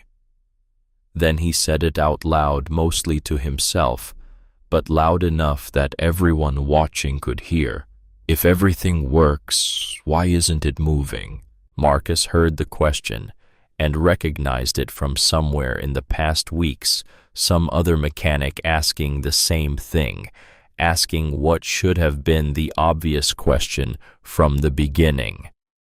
But the way Thomas said it was different. Not frustrated, not defeated, not rhetorical. Actually asking, actually building something piece by piece, assembling an answer from questions nobody else had thought to ask in quite this way from this angle with this assumption. Because everyone else had assumed that if diagnostics showed perfect function, the problem must be in some complex interaction of systems, some failure mode so sophisticated that it escaped detection. Thomas was asking what if the problem was exactly where the behavior suggested, in the most obvious place, hidden only by its simplicity. Thomas moved to the left rear side of the tractor, where a small secondary access panel sat low on the frame, partially obscured by the rear wheel housing, positioned in a way that made it awkward to reach. Most mechanics would not check this panel unless primary diagnostics pointed them. They would not even think about it, because modern troubleshooting followed decision trees and checklists that started with complex systems and only examined simple mechanical components as a last resort. It was hard to reach required getting down on one knee in a way that hurt at 71, turning your shoulder sideways to work in the tight space between tire and frame, the kind of place that did not appear on standard service checklists, because systems that deep rarely failed, because modern engineering assumed that if something was buried that deeply, it was reliable enough not to need regular inspection. Rarely, but not never. He pulled a flathead screwdriver and small flashlight from his toolbox, both tools older than most of the men watching, worn smooth from decades of use, shaped by hands and work into extensions of their owner's understanding. Angled the light into the gap between panel and frame, studying what shadows revealed, looking for what should not be there, or what should be there but was not. The wind picked up, carrying the smell of rain that would arrive tonight, whether anyone was ready or not, whether crops needed a few more dry days or not, weather following its own schedule, indifferent to human needs. Marcus had drifted close enough to see over Thomas's shoulder, now arms no longer crossed in defensive skepticism, posture shifting toward something that might have been hope or might have been the exhaustion of having no other options left. James stood beside him, the ranch hands pressed against the fence, watching with the interest of people who had seen the whole 18-day saga unfold. Even Sarah had come down from the porch, standing at a respectful distance, with her hands clasped, bearing witness to whatever was about to happen. Everything quiet, except wind and the distant sound of a door creaking on hinges somewhere, a barn or equipment shed needing oil. Thomas began removing the panel cover, movements slow and careful, not because he was uncertain, but because rushing created mistakes, and mistakes with machines could be expensive or dangerous. Screws set aside in sequence so reassembly would not require guessing or sorting or figuring out which fastener went where. He lifted the cover free and set it in the grass, then leaned in with the flashlight, its beam illuminating spaces that had probably not seen light since this machine was assembled 14 months ago. What he saw confirmed the suspicion that had been building since he first heard the engine run clean, while the machine sat immobile, the incongruity that everyone had noticed but nobody had been able to explain. He reached into his toolbox for a wrench, not asking an assistant to hand it to him, because he worked alone and knew where everything was by feel and habit. Angled his hand into the tight space with the practiced precision of someone who had worked in awkward positions his entire life, who had learned young that machines did not care about human comfort or convenient access angles. Marcus stood directly over Thomas's shoulder, now close enough that the old man could hear his breathing. Change quicken, anticipation building towards something that might finally resemble an answer after 18 days of expensive confusion. For the first time since this crisis began, Marcus Drake felt like something was actually about to happen, like the mystery that had defeated 4 experts and cost him $10,000 was about to be solved by a 71-year-old man with a flashlight and a wrench. Thomas's hand emerged holding a valve no bigger than his palm, smaller than most people would expect, could cause this magnitude of failure. He turned it slowly in the morning light, angling it so the problem became visible even to an untrained eye, so that everyone watching could see what had been invisible to thousands of dollars of diagnostic equipment. The valve was completely clogged. Dense buildup, probably years of accumulated contamination that had finally reached critical mass, had choked off fluid flow to the drive system, while every upstream gauge reported perfect function because they measured pressure before the blockage, not after. Invisible from the outside, impossible to detect by any sensor because the sensors did not exist in the right places, required thinking about how systems actually worked rather than what instruments measured. The blockage was dense enough that fluid could not pass through at any pressure, choking off the drive system completely. No error code, because the code would only trigger if pressure dropped at measured points, which it did not. No warning light, because warning lights triggered from sensor data that showed everything optimal. No diagnostic alert, because the diagnostic systems were designed to catch complex electronic failures and sophisticated mechanical problems, not simple crud buildup in a secondary valve. The engine ran clean because nothing was wrong with the engine. The hydraulic pressure tested correct because it was correct at every point where pressure was actually measured. The transmission showed no faults because the transmission was fine. The drive system appeared perfect because every component in the drive system was indeed perfect.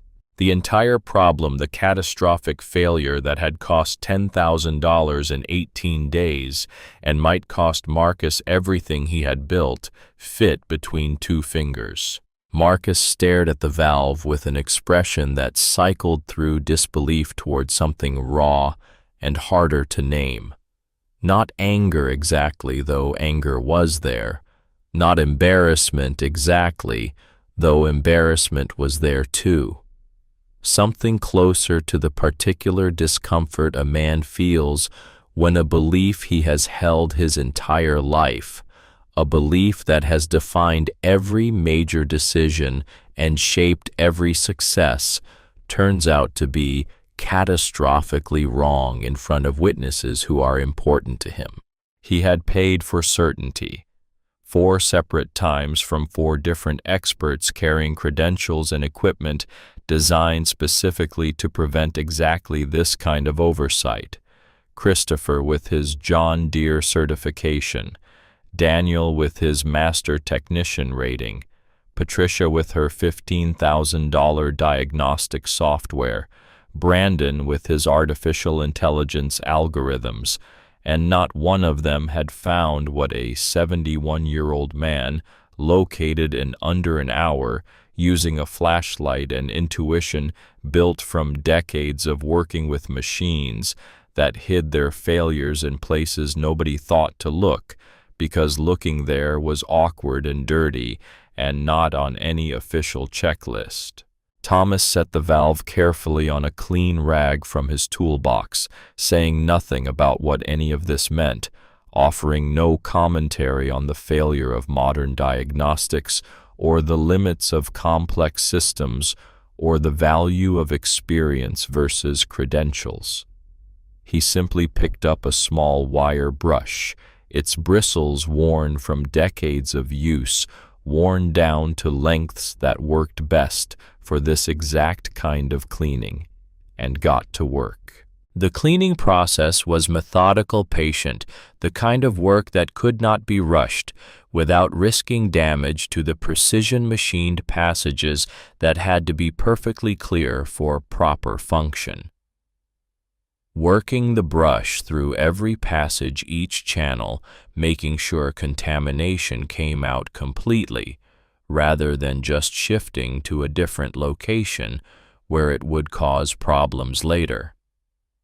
Flushing the component with clean solvent from a bottle in his kit, liquid carrying away years of accumulated grit and corrosion products and whatever other contamination had worked its way into the system. Working the brush through again after the flush, double-checking, making sure every channel ran clear. Holding the valve up to the morning light, turning it slowly, inspection that required no instruments because the human eye could see what mattered. Checking each passage for remaining obstruction, for any sign that the problem might persist. The satisfaction on his face was quiet, internal, the kind that came from work completed properly rather than praise earned from knowing he had done what was needed in the way it needed to be done. He turned back to the panel and began reassembly with the same patient precision, each component returned to its exact position, because hydraulic systems depended on precise tolerances and proper alignment, each fitting tightened by hand, first to establish the thread and ensure nothing was cross-threaded, then with a wrench to proper torque, specified by engineers who understood that over-tightening was as bad as under-tightening. The panel cover went back on. Screws secured in the exact sequence they had been removed, important, because the panel had to seal properly or it would leak or allow contamination. No rushing, no shortcuts, no skipping steps because the watchers were getting restless or because the problem was solved and the rest was just cleanup. Every step mattered because machines repaired carelessly failed again, failed in new and often more expensive ways. Marcus checked his watch without meaning to, the gesture automatic, a habit of measuring time and calculating costs. Realized Thomas had been on the property less than 2 hours, less time than any of the previous 4 mechanics had spent just setting up their equipment, and he had solved what they could not even identify, found what they could not imagine looking for. When everything was reassembled, when every fastener was secure and every connection was proper, Thomas stood slowly brushing dirt from his knee with one weathered hand, working stiffness out of joints that had been bent and stressed in ways they were not designed for at his age. He walked to the cab without a word, without announcement or drama, climbed in with the careful movements of a man whose body remembered every hard surface it had ever worked against, and settled into the seat. The key turned. The engine came alive with that same deep rumble it had produced every time someone tried to start it over, the past 3 weeks healthy and strong and giving no indication it had ever been part of a problem, sounding exactly the way it had sounded for Christopher and Daniel and Patricia and Brandon when they had all climbed into this same seat, expecting different results. Thomas engaged the hydraulic system, letting pressure build through circuits that had been starved for 19 days, that had been trying to push fluid through a completely blocked valve, building pressure against an immovable obstacle. He reached for the drive controls with both hands resting calmly on the mechanisms, no tension in his shoulders, no uncertainty in his posture. Then, nothing happened. The tractor sat perfectly still, engine running at idle, all systems engaged, hydraulic pressure supposedly restored, but absolutely no movement in the drivetrain, no response from the wheels, no indication that the repair had worked any better than any of the previous 4 attempts. The silence that followed was different from any silence that had come before it. Not the heavy quiet of something obviously broken, not the frustrated quiet of another expert admitting defeat. This was the silence of a moment balanced on a razor's edge, where one outcome would confirm everything and the other would shatter what little hope remained, where Marcus's last option would prove to be just as futile as all the expensive failures that had preceded it. Marcus's jaw tightened, muscles working beneath the skin, his whole body rigid with anticipation and dread. His eyes moved from the tractor to the back of Thomas's head, visible through the cab window, and the corner of his mouth pulled into the faintest involuntary expression. Not quite a smirk, not quite resignation, something in between that communicated, I knew this wouldn't work. I knew better than to hope. I knew the old man would fail just like everyone else. James tensed beside him, hands coming out of his pockets, his faith in Thomas suddenly challenged by the same failure that had defined the past 3 weeks. Sarah's clasped hands tightened, knuckles going white, her breath caught somewhere between hope and despair. Emma held her phone steady, recording barely breathing, witnessing the moment when her father's last hope either materialized or evaporated. The ranch hands exchanged glances that communicated disappointment without words that said, "Here we go again. Another failure, might as well get back to work, because this obviously isn't going anywhere." Several had already started to turn away, done watching, convinced they had seen this movie before and knew how it ended. But Thomas Wright did not move, did not react, did not reach for anything or adjust anything or show any sign of concern or confusion or the panic that everyone else was beginning to feel. Did not climb down to check his work or second-guess his repair or wonder if he had made some mistake that invalidated everything. He simply sat in the cab with both hands resting on the controls, completely calm, relaxed even, and waited. Because Thomas knew something 4 certified mechanics and 1 millionaire businessman did not know. In that particular moment, something that came from 57 years of working with hydraulic systems, from understanding not just how they worked in theory, but how they behaved in reality, how they responded after being broken, how they needed time to remember their proper function.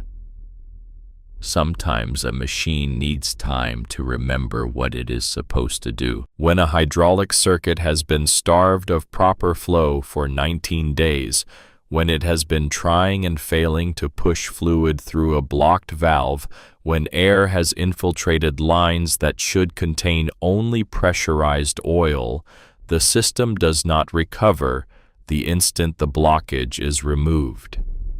Pressure has to rebuild through the entire network of lines and valves, and actuators has to displace the air that has taken up residence, has to re-establish the continuous column of fluid that translates force into motion.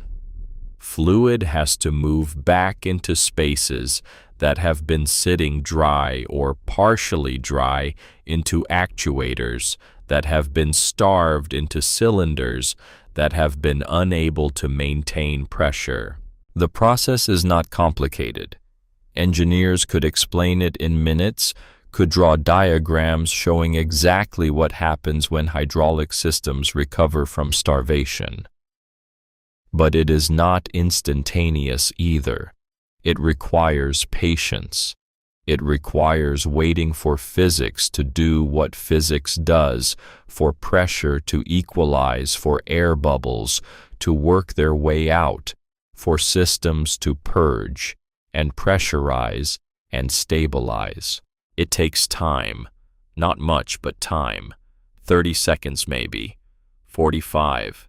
Depends on the system size, the complexity, the length of lines, the volume of actuators. Thomas had seen this before, many times, decades ago on a machine at the Caterpillar plant that everyone wanted to scrap because it would not respond immediately after a hydraulic repair, because the technicians expected instant results and interpreted delay as failure.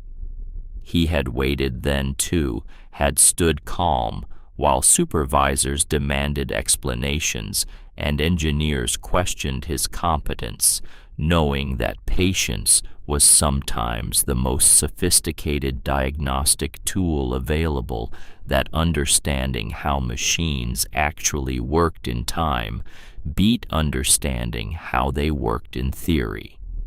That machine had come back to life after 45 seconds and run perfectly for another 8 years before finally being retired for reasons unrelated to hydraulics. So he waited now, counting silently, not looking at his watch because he did not need to, because 57 years had taught him approximately how long this took, because he could feel in the vibrations of the seat and the sound of the hydraulic pump when the system was approaching readiness. While behind him, Marcus Drake held his breath without realizing it, his chest tight, his heart hammering in a way it had not hammered in years, feeling every one of those seconds like individual eternities stretching into an infinite space of uncertainty. While James Cooper trusted in what he knew of Thomas's ability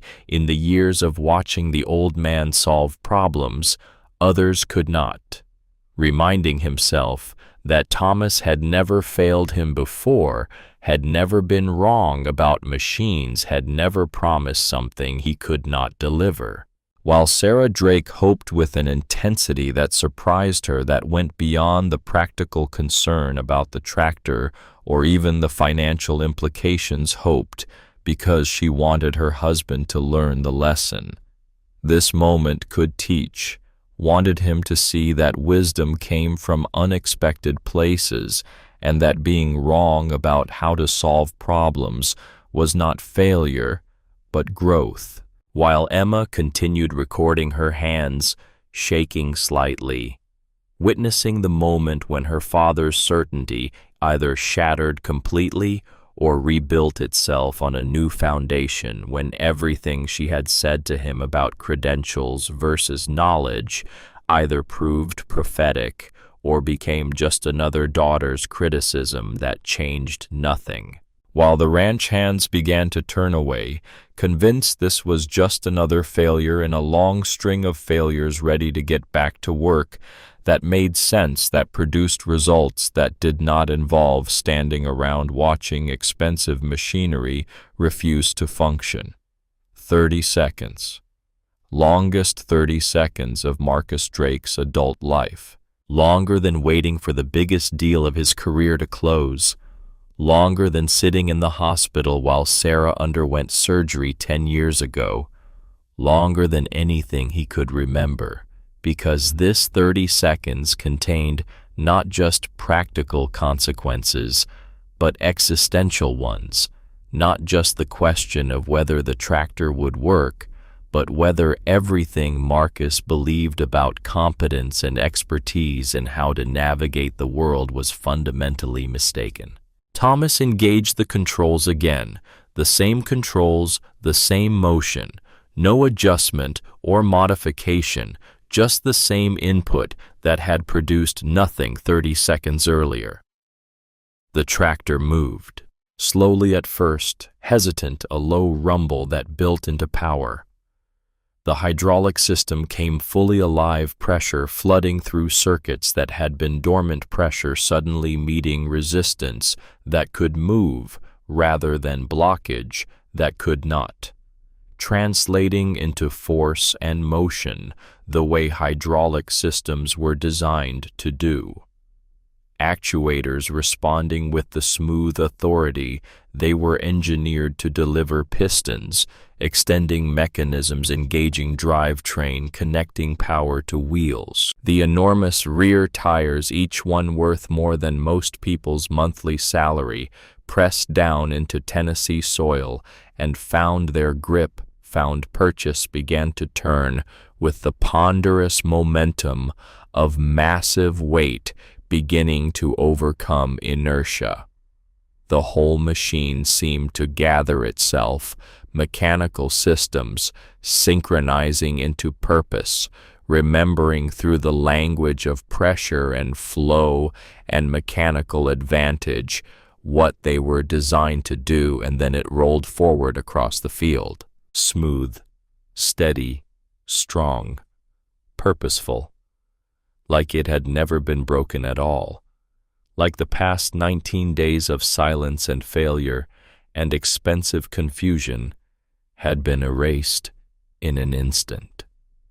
The ranch hands along the fence went quiet in a way that was different from before, the stunned silence of people watching something they had stopped believing possible, witnessing what looked like a minor miracle, even though it was just hydraulics and physics and knowledge applied correctly. James exhaled slowly, a long breath, carrying 19 days of accumulated tension out into the October air, relief flooding through him, mixed with vindication, because he had been right to trust Thomas, right to push Marcus toward this solution, right to believe that old knowledge could solve new problems. Sarah's hands flew to her mouth, tears starting in her eyes before she could stop them, relief and vindication mixing together in a way that made her chest tight and her throat close. Not just relief that the machine worked, though that mattered, but relief that Marcus had been forced to confront his assumptions, had been humbled in a way that might actually teach him. Something had been shown that his system was not universal, and that admitting that was not weakness but wisdom. Emma kept recording through her own tears, capturing the moment the massive green machine rolled across the field, capturing her father's face as he watched Thomas Wright do what 4 experts could not, witnessing transformation that went beyond machinery to touch something deeper about pride and humility and being willing to learn. Marcus Drake stood at the edge of the field, watching Thomas Wright drive the $95,000 machine in a wide, steady arc across ground that should have been harvested 2 weeks ago, across soil that had been waiting patiently while humans struggled with problems of their own making. The expression on his face had transformed completely. The defensive skepticism gone, melted away like morning frost under direct sun. The forced confidence stripped away, revealed as the hollow performance it had always been. What remained was something raw and real, something Marcus rarely let anyone see.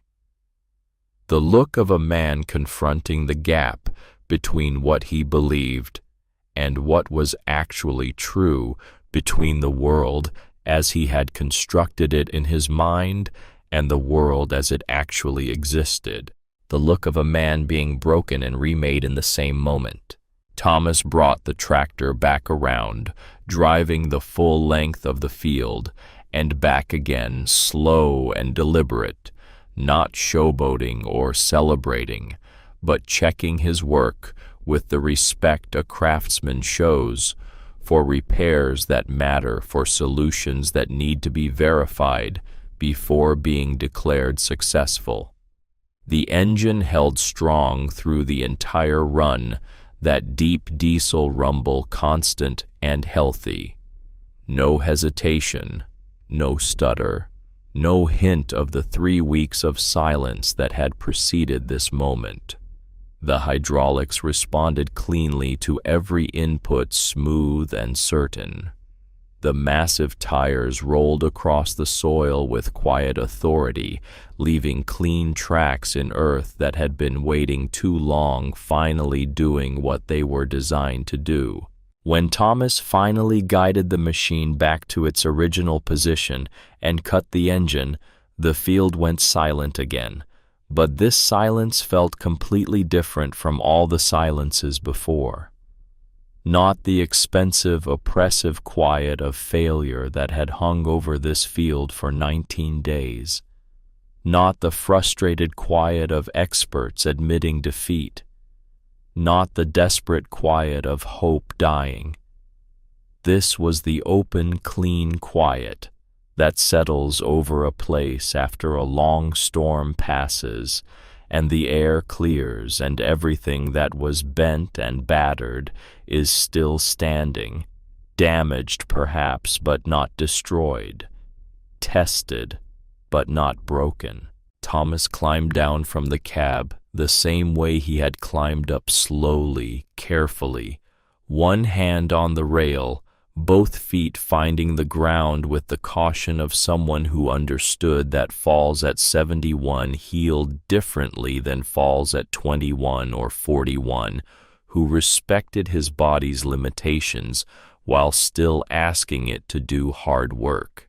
He picked up his toolbox from the grass where he had set it, checked that everything was accounted for, that no tools had been left behind or forgotten, and closed the latch with a quiet snap that sounded final and certain. Then he turned around. Marcus Drake was standing 10 feet away, and his whole posture had changed in the past 5 minutes, in the time it had taken for the tractor to roll across the field and back. Not checking his watch, not looking at his phone, not doing any of the things a busy, important man does to signal that his time is valuable, and this interruption has already lasted too long, and there are other matters demanding attention. Just standing there in the middle of his field in the late morning light with an expression that had nothing polished or controlled left in it, all the armor stripped away, all the careful presentation gone.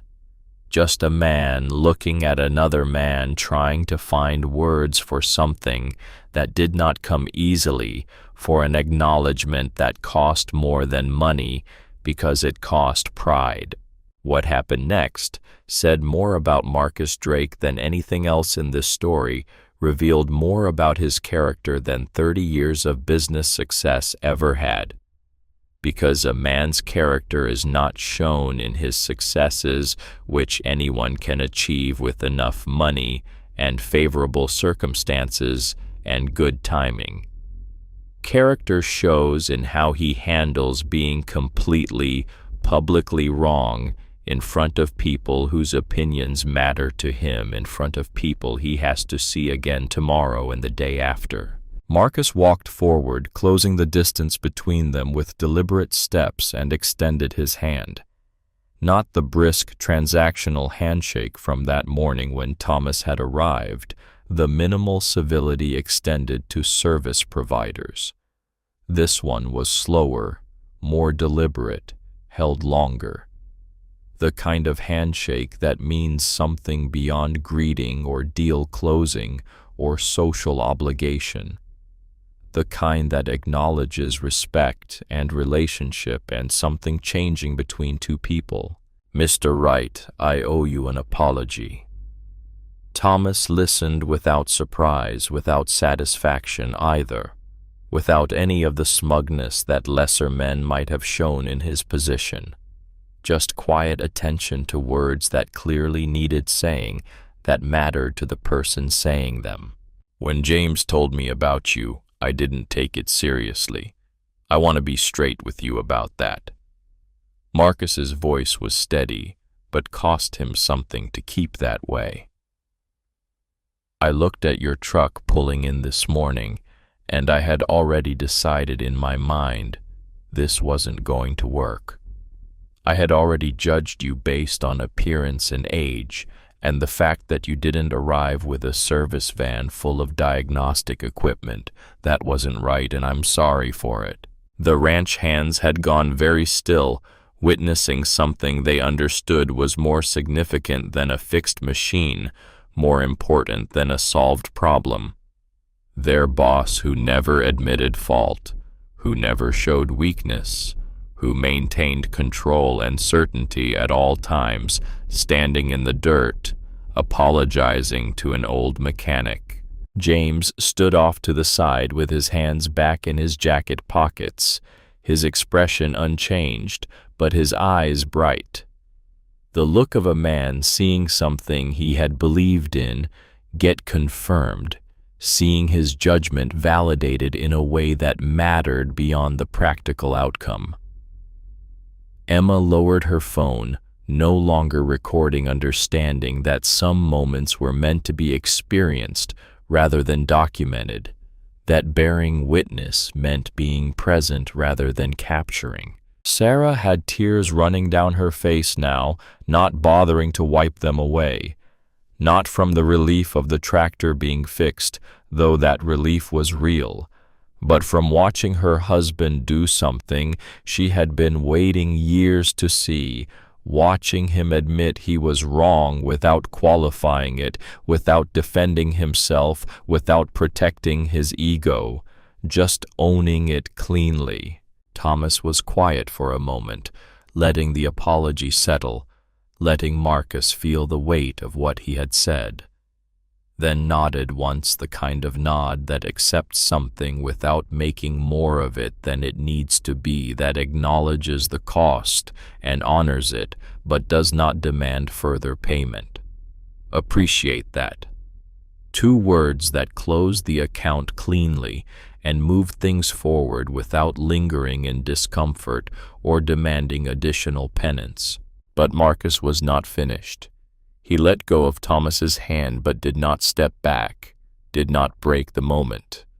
Took a slow breath, looked back at the tractor for a moment, that green machine that had become so much more than just equipment, then turned to face the man who had solved in 2 hours what 4 professionals could not solve in 3 weeks. I want to ask you something, and I'd like an honest answer.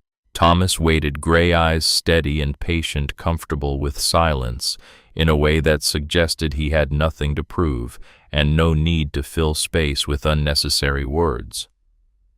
How long have you known machines like this one? Thomas tilted his head slightly, doing the quiet math, accessing memories that stretched back more than half a century. Started working on farm equipment when I was about 14, helped my uncle with his operation, so 57 years give or take. Marcus nodded slowly, trying to comprehend that half-century of accumulated knowledge, trying to imagine what that depth of experience actually meant. Those 4 mechanics I hired before you, Christopher, Daniel, Patricia, Brandon, good equipment, proper training, every certification you're supposed to have, hundreds of thousands of dollars in diagnostic tools between them. He paused, and the question that followed carried real weight, real confusion. How did they miss something that simple? Thomas was quiet for a moment, not because he lacked an answer, but because he was choosing how to say it honestly without being cruel, how to tell the truth without insulting people who had done their best with what they knew. They did good work with the tools they had. They looked at what the machine was telling them through their equipment. Computers give you data. Data points you somewhere. You follow the data. You find what the data points to. That's what they're trained to do, and it works most of the time. He paused, making sure Marcus was really listening, really hearing. But sometimes the problem isn't where the data points.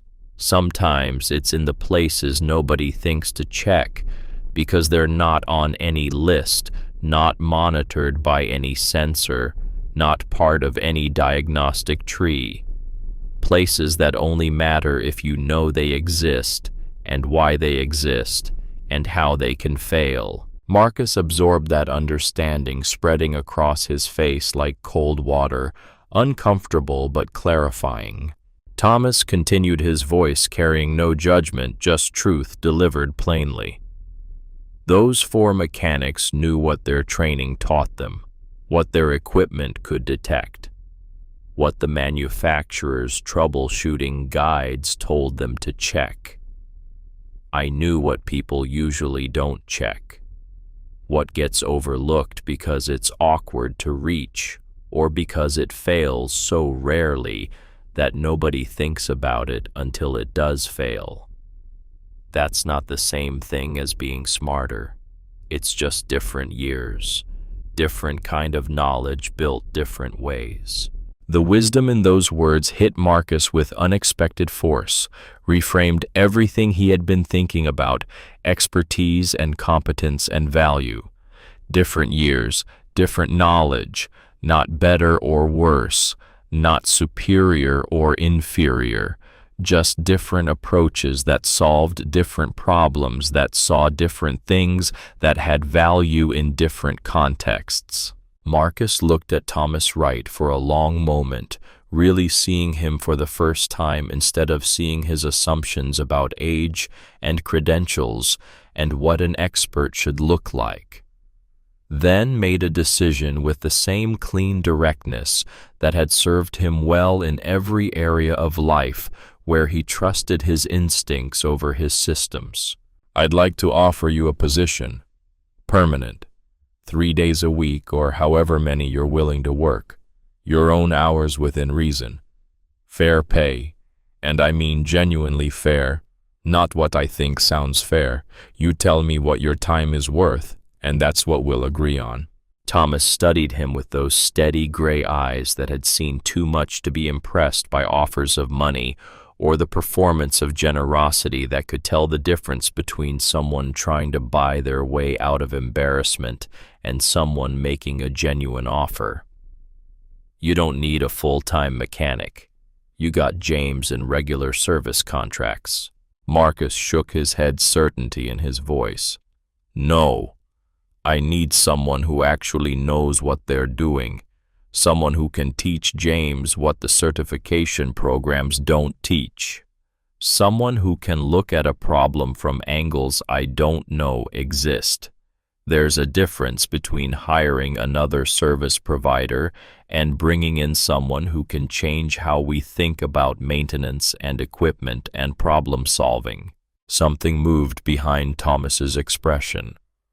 Not quite a smile, but the quiet recognition of being seen clearly after a long time of being underestimated or dismissed, of having his knowledge valued for what it actually was, rather than dismissed for what it lacked on paper. He looked out across the field at the tractor sitting ready for work again, at the crops waiting to be harvested, at the land being worked and cared for, then back at Marcus. I'll think on it. Need to consider whether I want to commit to regular work again, but I appreciate the offer, and I'll give it serious thought. That's all I'm asking. Take whatever time you need. Sarah approached them, crossing the field with purpose, and extended her hand to Thomas before Marcus could make proper introductions. Mr. Wright, I'm Sarah Drake. Thank you for what you did today. Thomas took her hand with the particular gentleness older men show for women they respect, that comes from a different era's understanding of courtesy. "Ma'am, I just did what needed doing. Glad it worked out." Sarah's voice carried weight when she spoke next, emotion barely controlled. "You did what 4 men with expensive equipment couldn't do.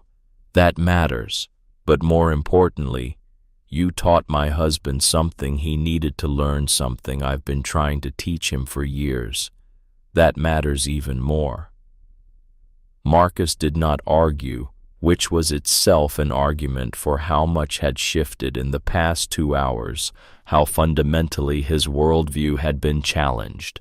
Sarah turned to her husband, her tone gentler now, pride and love mixing together.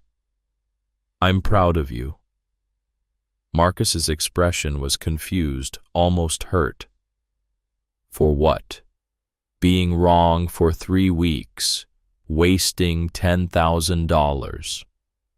For being willing to admit it, for being humble enough to ask for help from someone you had already dismissed, for learning something that challenged everything you believed about how to solve problems.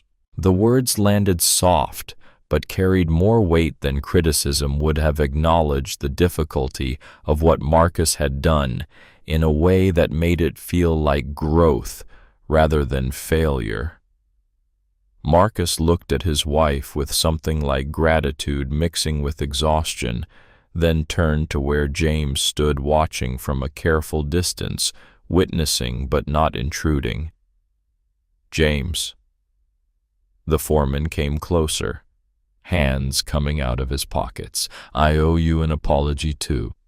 James started to speak to wave it off, but Marcus held up a hand. "No, let me say this. You tried to tell me, multiple times.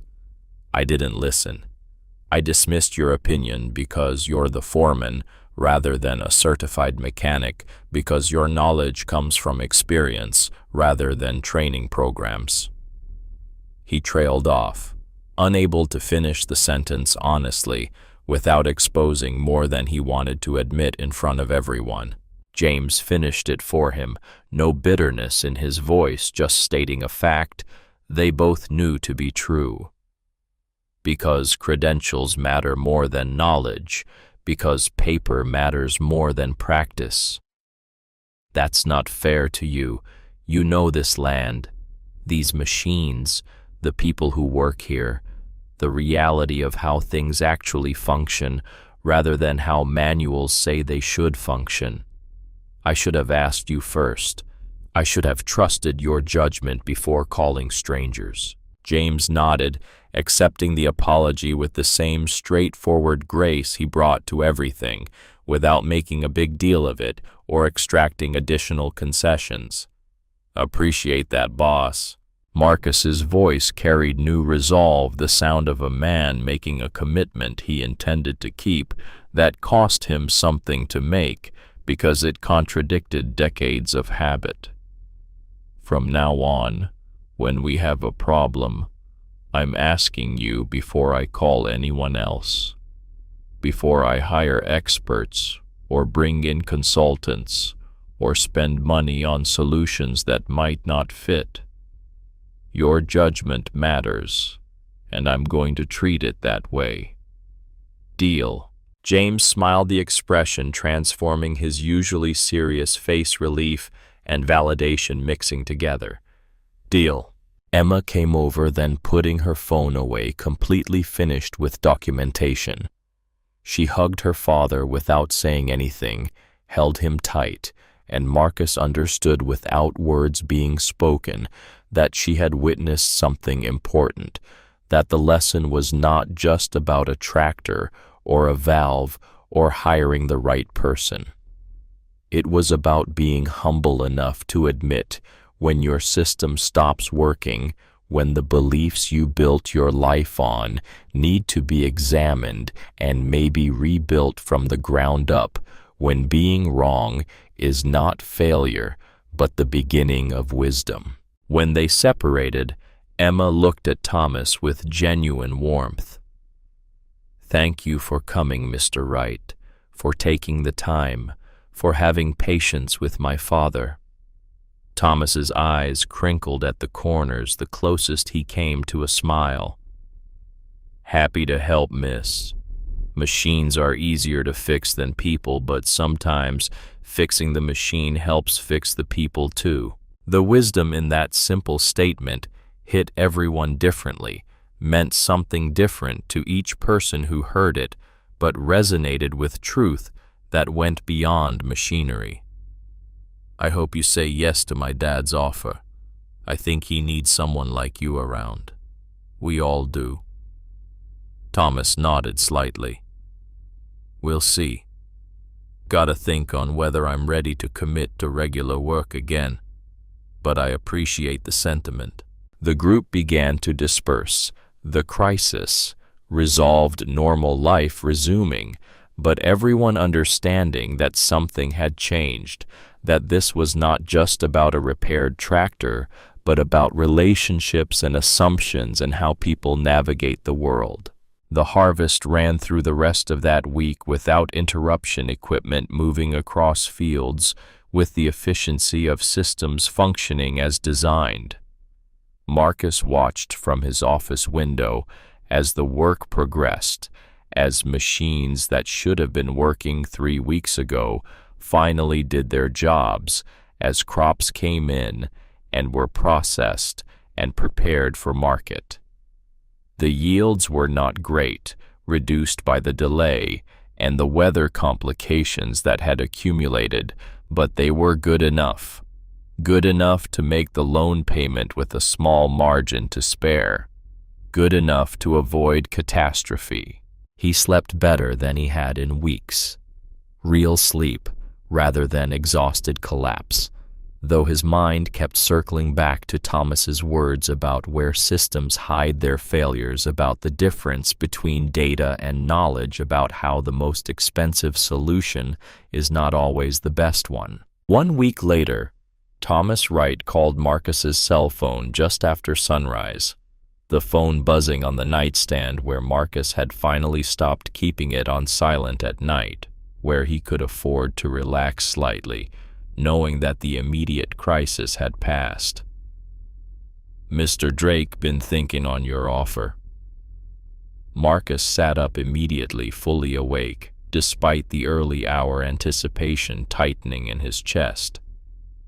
"And I'll take it. Part-time, like you said, 3 days a week, and I want to train James proper.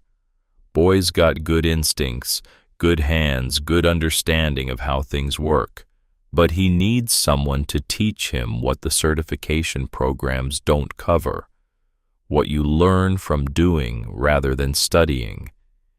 If I'm going to commit time to this, I want to know the knowledge continues after I'm gone." Marcus felt something unknot in his chest that had been tight since the morning the tractor died, relief flooding through him, mixed with something that felt like hope for a different kind of future. "Done. Absolutely. When can you start?" "How about tomorrow? Might as well begin while the weather's still decent and there's work to be done." The next morning, Thomas arrived in his blue Ford truck to find Marcus, James, and Sarah waiting near the barn in the cold morning air. Emma had driven up from Atlanta again specifically for this, arriving before dawn, wanting to witness the beginning of whatever this would become. She stood slightly apart from her parents with the camera on her phone ready, wanting to document a moment she suspected would matter later, that would become part of family history. They made a small celebration of it, informal and genuine. Coffee and pastries Sarah had driven into town to buy from the bakery that opened at 5, hospitality and welcome that went beyond business to something more personal. Welcoming Thomas, not just as an employee or contractor or service provider, but as something more difficult to name. A teacher, maybe. a mentor, a reminder, someone whose presence would change how things operated here in ways that went beyond mechanical repairs to touch something deeper about wisdom and humility and staying open to learning. Thomas set his toolbox in the newly cleaned maintenance shop Marcus had spent 2 full days preparing, clearing out accumulated junk and organizing properly, installing better lighting and a proper workbench, creating space that showed respect for the work that would happen here. The space organized with care, with attention to what someone working with tools would actually need, rather than what looked impressive. James showed him around with visible enthusiasm, the younger man's respect for the older, evident in every gesture and word, in the way he listened and asked questions and soaked up everything Thomas said. 2 men separated by almost 30 years by different eras and different approaches to learning, but connected by understanding machines in ways that went beyond what manuals could teach, by knowing that some knowledge lived in hands and experience rather than books and certifications.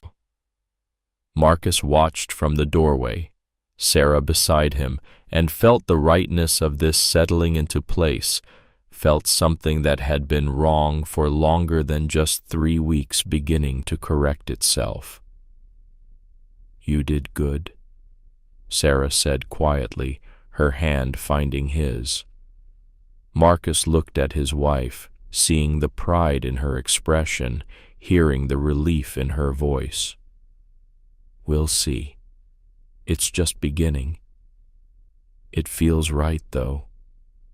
"Yeah, it does." Later that afternoon, after Thomas and James had left to inspect the irrigation system in the north field, to begin the work of maintaining equipment before it broke, rather than fixing it, after Marcus sat alone in his study with a notepad, something he had not used in years, preferring digital systems and organized files to handwritten notes. But some things needed to be written by hand, needed the physical act of forming letters to help them sink in properly. He wrote 3 words at the top of the page: "Look past obvious." Underneath, he started a list of questions, the kind he should have been asking long before a broken tractor forced the issue, the kind that might prevent future crises, or at least help him navigate them differently when they came. What is the problem actually asking for before deciding what it needs? Experience versus credentials. Which matters more in this specific situation? Where does real knowledge about this particular issue actually live? Am I looking in the right places or just the familiar places? Who am I not listening to, and why am I not listening to them?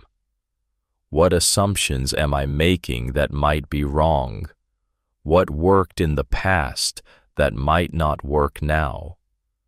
Who around me has wisdom I'm missing because I'm not asking the right questions? 19 days and $10,000 to learn something. A 71-year-old man in worn work clothes had known his entire life, had learned so deeply. It had become instinct, had applied so naturally, it looked simple, even though it represented decades of accumulated wisdom. The best answer is not always the most expensive one. The most credentialed voice in the room is not always the most knowledgeable. The solution you are searching for is sometimes in the place nobody wanted to look, because looking there was uncomfortable or awkward or not on any official list. And admitting you were wrong, truly wrong about fundamental assumptions was not weakness, but the beginning of actual wisdom. Sarah appeared in the doorway without knocking, a habit of 32 years of marriage. "You look thoughtful." Marcus held up the notepad. "Just making sure I don't forget. Writing it down so it stays real instead of becoming just another story I tell myself about a problem I solved." "You won't forget. This kind of lesson sticks. It cost you too much not to remember it." That afternoon, Thomas and James worked on equipment together, the kind of preventive maintenance that saved money in the long run, but required knowledge to know what to look for where machines would fail before they actually failed. Thomas turned every task into a teaching moment, showing James not just how to do things, but why they were done that way. What signs to watch for, what sounds meant trouble, where to look when everything seemed fine but something felt wrong. Diagnostics tell you what's wrong with the system, Thomas explained, his hands moving over hydraulic lines, feeling for heat and vibration and subtle wrongness that instruments would never detect. Experience tells you where to look when the system lies, when the numbers say one thing but the machine says another. James absorbed every word, taking mental notes, asking questions that showed he understood this was not just about fixing this specific piece of equipment, but about learning a way of thinking, a way of understanding machines that went beyond technical specifications to something more intuitive and harder to define. Marcus brought coffee mid-afternoon, finding them deep in discussion about hydraulic theory that went over his head but clearly fascinated them both, that connected principles Thomas had learned, designing systems at Caterpillar with practical applications James encountered every day. "How's it going?" Thomas looked up from the combine they were inspecting, grease on his hands and satisfaction in his expression. "Good. James here's a natural. Has the right kind of mind for this work. Shame nobody taught him properly earlier, but we'll fix that." James's voice carried genuine affection mixed with respect. "Had to wait for the right teacher." Emma found her father in his office that evening, paperwork spread across his desk, but his attention clearly somewhere else, his mind working on things that had nothing to do with spreadsheets or contracts. She knocked on the door frame even though the door was open, waiting for him to look up. "Dad, can I tell you something?" Marcus gestured to the chair across from his desk, the same chair where so many important conversations had happened over the years. Always. Emma sat choosing her words with care, wanting to get this right. "I've watched you my whole life, watched you build everything from nothing, watched you solve problems nobody else could solve, watched you create wealth and opportunities and all of this." She gestured at the office, the house beyond it, the life they had built. "But today was the first time I saw you admit you didn't know something and ask for help from someone you had initially dismissed. That made me really proud, prouder than any business success ever did." Marcus felt his eyes water, emotion rising, unexpected and powerful, breaking through defenses that usually kept such feelings contained. "Took me 62 years and a broken tractor." Emma laughed, the sound genuine and warm, filling the office with something that felt like healing. "Better late than never. Some people never learn it at all." "You know what the hardest part was?" "What?" "Realizing that the system I built my entire life on, find the best expert and pay them, and trust their expertise and the problem gets solved, that it wasn't wrong exactly. It just wasn't complete. It works for some problems, but not all problems. Sometimes the best expert is the one nobody thinks to call because they don't fit the expected profile. Emma reached across the desk and put her hand over her father's contact that conveyed more than words could. "You're going to be okay, Dad. Better than okay.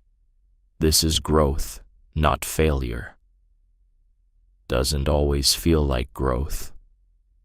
The best growth rarely does. It's usually uncomfortable and challenging and makes you question everything. But that's how you know it's real." 3 months later, the ranch had its best harvest in 5 years, the kind of yield that made agricultural journals take notice and neighbors ask questions about methodology and timing and what Marcus was doing differently.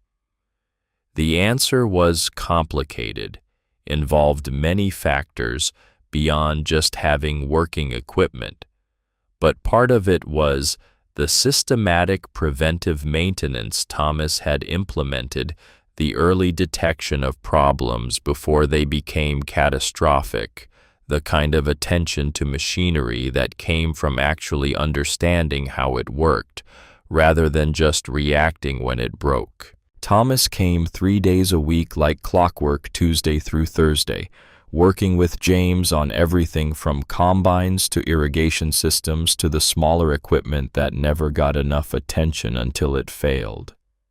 Taught constantly, patiently, generously sharing knowledge he had spent a lifetime accumulating, passing it to someone who would carry it forward. The John Deere 9R ran perfectly. No hiccups, no mysteries, no repeats of the catastrophic failure that had brought them all to this point. Just reliable operation the way a 14-month-old machine should perform when properly maintained by people who understood what they were looking at. Marcus stood in the barn one cold December afternoon, frost on the ground outside, and his breath visible in the unheated space, watching Thomas teach James about transmission systems, knowledge flowing from one generation to the next in a way that would have been impossible in a classroom or certification program. Marcus realized in that moment what he had actually hired, what he had actually brought into his operation and his life. Not just a mechanic, though. Thomas was an excellent mechanic. Not just expertise, though. Thomas certainly had that. He had brought in a mentor, a teacher, a living reminder that wisdom does not always come with a price tag, that the best solutions are sometimes the simplest ones, discovered in the most unlikely places, and that being willing to admit you are wrong opens the door to actually being right in ways you could never achieve while clinging to certainty. Thomas finished explaining something about gear ratios and stress points and noticed Marcus watching from the doorway. "Something you need, boss?" Marcus shook his head, the title still feeling strange coming from a man he had nearly dismissed based on appearance alone, based on assumptions about what expertise looked like. "Just wanted to say thank you for that day, for saying yes to this arrangement, for everything you're teaching, James, for what you taught me without meaning to." Thomas's voice was matter-of-fact, carrying no false modesty, but also no pride, just simple honesty. "Nothing to thank me for. I get to work with my hands pass on what I know to someone who'll use it well. That's payment enough. Better than money, honestly. Money just sits in a bank. Knowledge in the right hands changes things." That evening, Marcus sat on the porch with Sarah despite the cold. Both of them wrapped in blankets, coffee steaming in the winter air, comfortable silence between them that spoke of 32 years of learning how to be together. "You look happy," Sarah said after a while. Marcus took the coffee she offered, holding the warm cup in both hands. I am. You know why? Tell me. Because I finally learned what I should have known all along, that the most valuable things in life, wisdom and experience and truth, they don't come with certifications or business cards or expensive equipment. They come from people willing to get their hands dirty and look where others won't. They come from experience accumulated over years of actually doing the work instead of just studying it. They come from being humble enough to learn from anyone, regardless of what their resume looks like. Sarah leaned against his shoulder, her presence warm and steady and familiar in the best way. Took you long enough?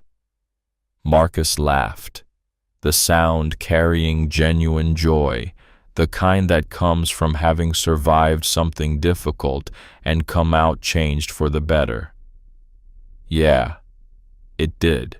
They sat in comfortable silence for a while, watching the sun set over fields that had nearly cost Marcus everything, but had instead taught him something more valuable than any business deal or real estate transaction ever had. Real knowledge does not come with a price tag. The most powerful solutions are almost always the simplest ones, hidden in places most people do not look, because looking there requires humility and open-mindedness and willingness to challenge your own assumptions about how the world works. And the person with the answer you need might be driving an old truck, wearing worn clothes, and waiting for someone to finally ask them, instead of dismissing them based on surface appearances and credential expectations. Marcus Drake learned this lesson the hard way.